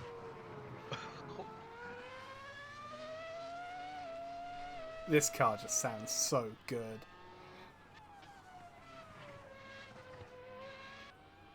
There's definitely a bit more time in there as well. I think that can definitely go under a 50. Oh, for sure. I kind of wish I'd driven this car first, so that I wasn't so tired. My word.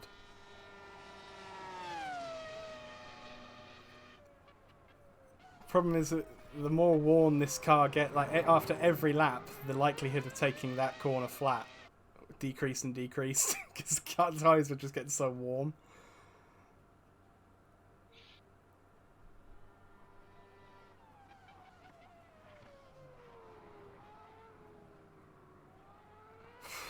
Oh. Can you imagine those cars if they had the blown diffusers of the Oh V8 my air god, yeah. Yeah, I definitely could have gone a lot quicker in this last sector as well, but I just wanted to get a lap on the board.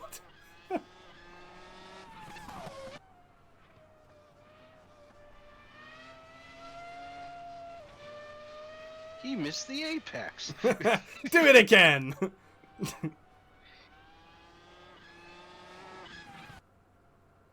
That's a weird camera angle.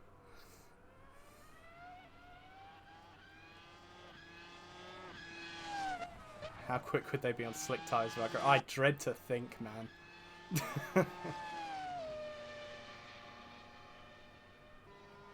The world could not contain such grip levels. No.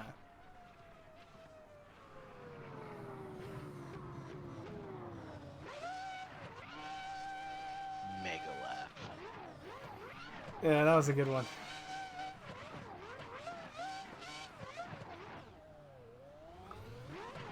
So, do we do... Now for the main event. Yeah, 919 time. Can you imagine driving these cars with the G-forces instead of you just sitting in your room? Well, I wouldn't have a neck left.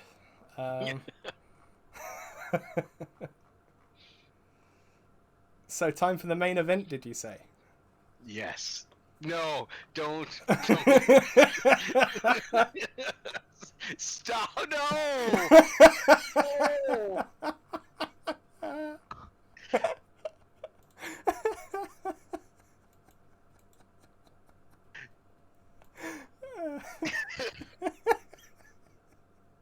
Sorry, I scrolled past it on my way down, and I'm like, yeah, I gotta show that.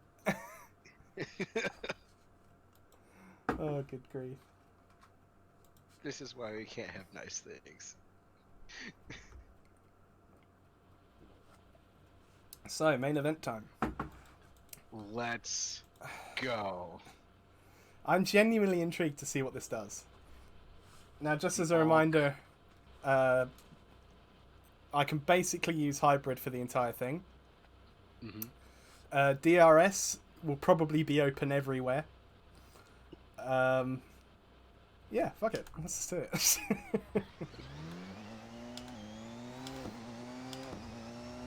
So I'm not going to use boost for the warm-up lap.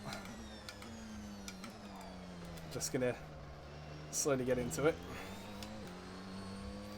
Now, I haven't driven this car since the Nordschleifer about a week ago when I got my first sub 5-minute lap.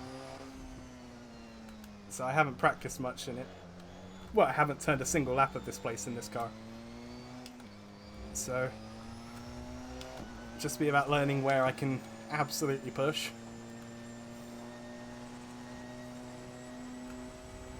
Now you'll see without boost, the top speed doesn't really... It's not that astonishing. I'm genuinely intrigued as to whether this can beat the 2004 or not. I mean, how much does the boost actually contribute to its top speed? Well, here's the boost now. Oh my gosh.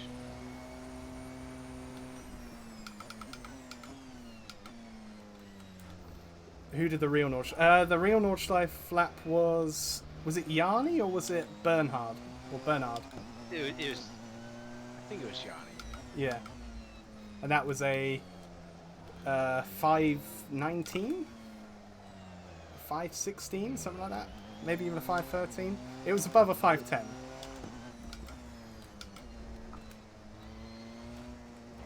Right, this one might be one where I don't really talk at all.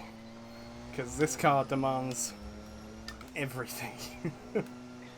Whether I have everything, because of how much of my everything has probably been sweat out over the last 3 hours, I don't know, but we'll see. Yeah, it did a 519 of Nordschleife. Now it's time for it to conquer the American Nordschleife. I hate you. Yes.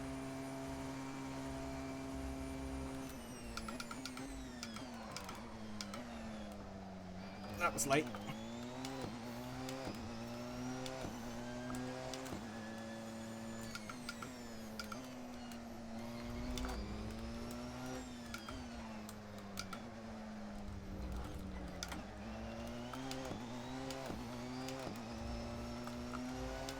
It's so fast it actually takes a lot of adjusting to.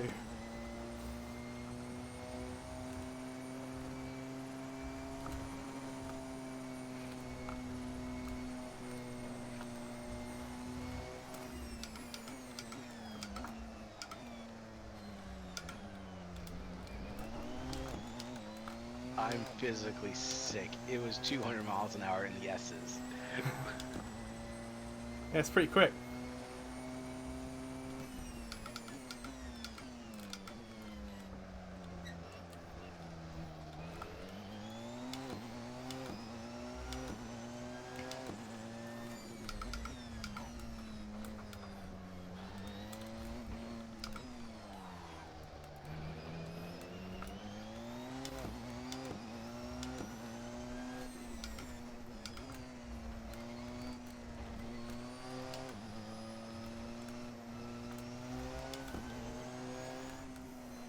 Agreed, Cowboy. It doesn't sound as good for boys and quick.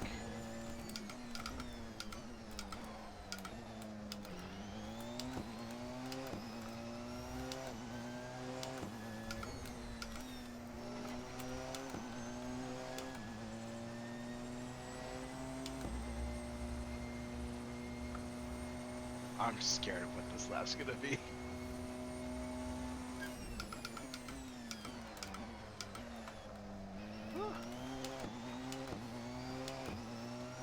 What did I do in the 2004? 53.5.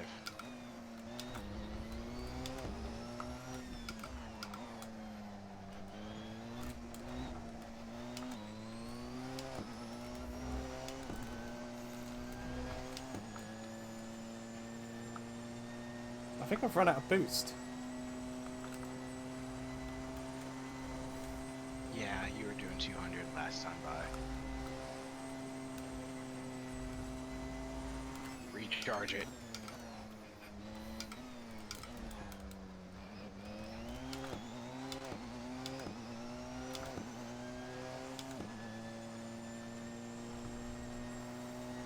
I'm going to save a little on this lap and then use more on the next. That's interesting. It's the characteristics of the track. At the Nordschleife, you could essentially hold the button all the way around because of how often you were regenerating. But because there's quite a lot of flat out sections around here, you're regenerating a lot less. Yeah. I So mean, in other cars you'd be regenning, but yeah, grief.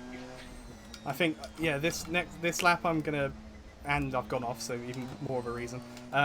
I'm going to sacrifice this one and put it all into the next lap.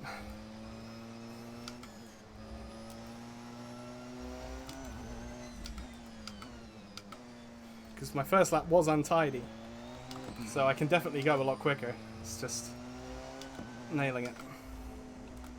You will now become speed.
Come on.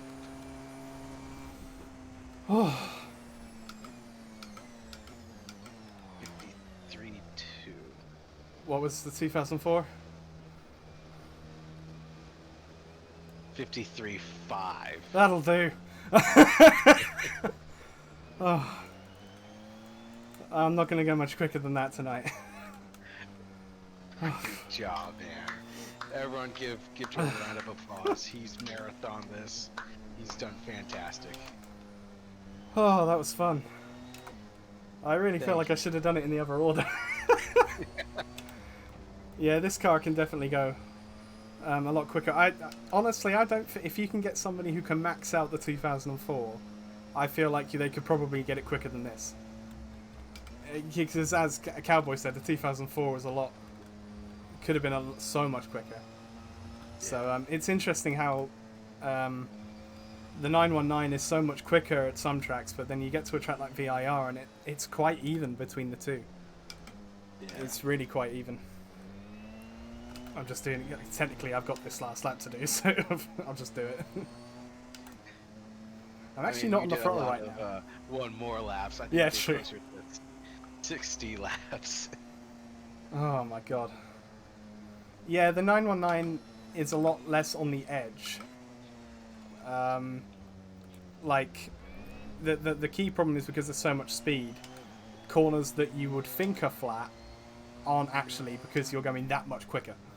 And yeah, like you can absolutely muller curves and stuff like that, and not have the car upset at all by it. Whereas the 2004, if you hit a curve the wrong way, it will just kill you.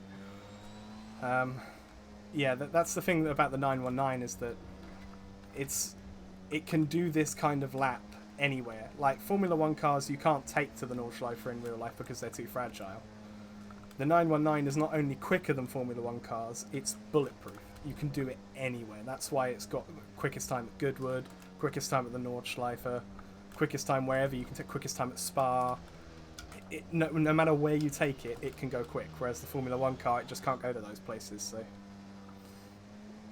it's just the peak of motorsport engineering. It's great.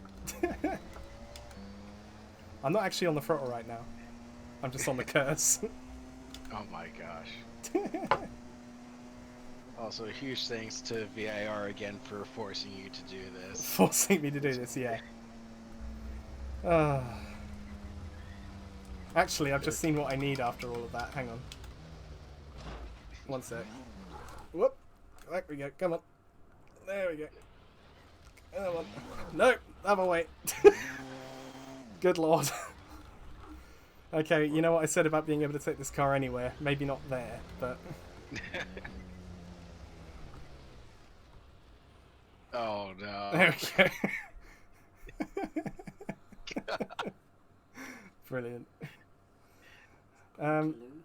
Thank you everybody for watching. If you haven't, please follow Jordan's Twitch channel for when he does stream. It's always entertaining. I did promise Gearhead an IndyCar lap. So I shall round this off with an IndyCar lap. Okay. Not a proper serious push one though. Well, I'll see. But I am knackered, so I'll drive something I like. But yeah, thanks everyone for watching, and again, thank you for VIR for getting so involved with this, even though it was painful.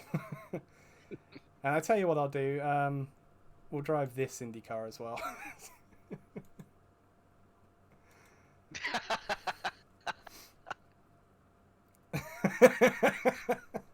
You asked for it, Gearhead. You never specified what livery.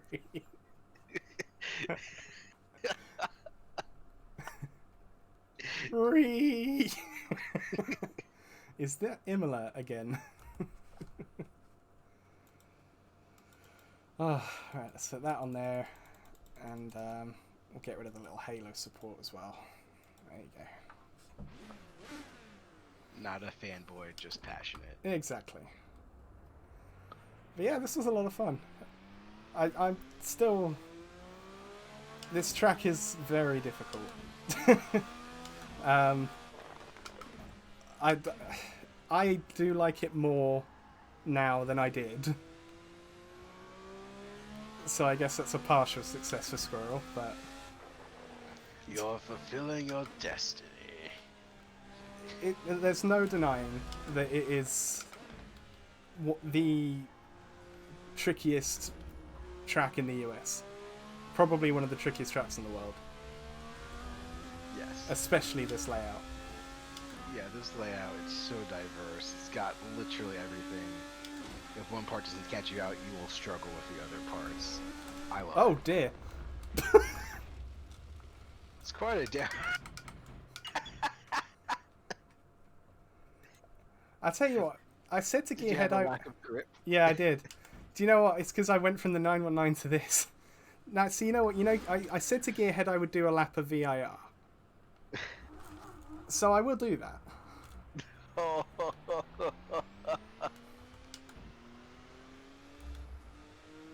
Just bear with me. Do a lap of the VIR parking lot. Oh, I've gone the wrong way. Hang on. Excuse me. Good thing I had the aero screen, yeah. Yeah, just bear with me. Oh no.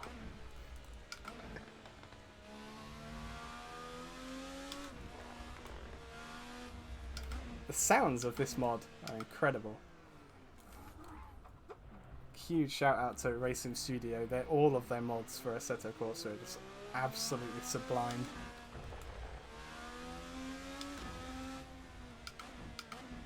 That's it, cowboy, you got it.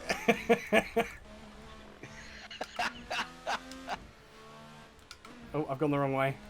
Hang on. We got the off-road tyres, it's fine.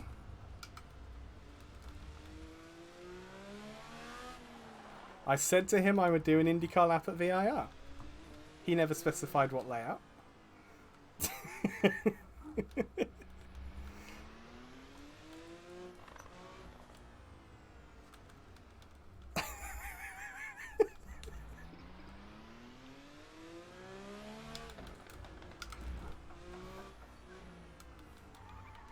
Ooh, come on, get around there. Yep.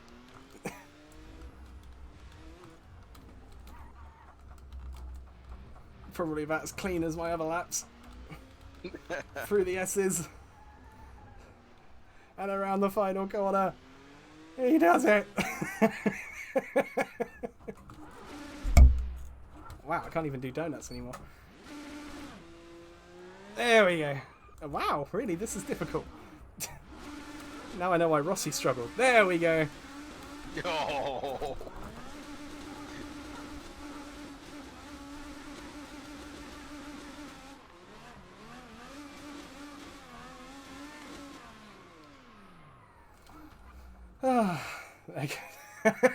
Goes my 50 laps around Paul Ricard.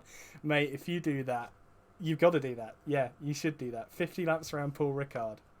Or, I've got another idea for you. Oh no, because is there a game that has all 164 configurations of Paul Ricard?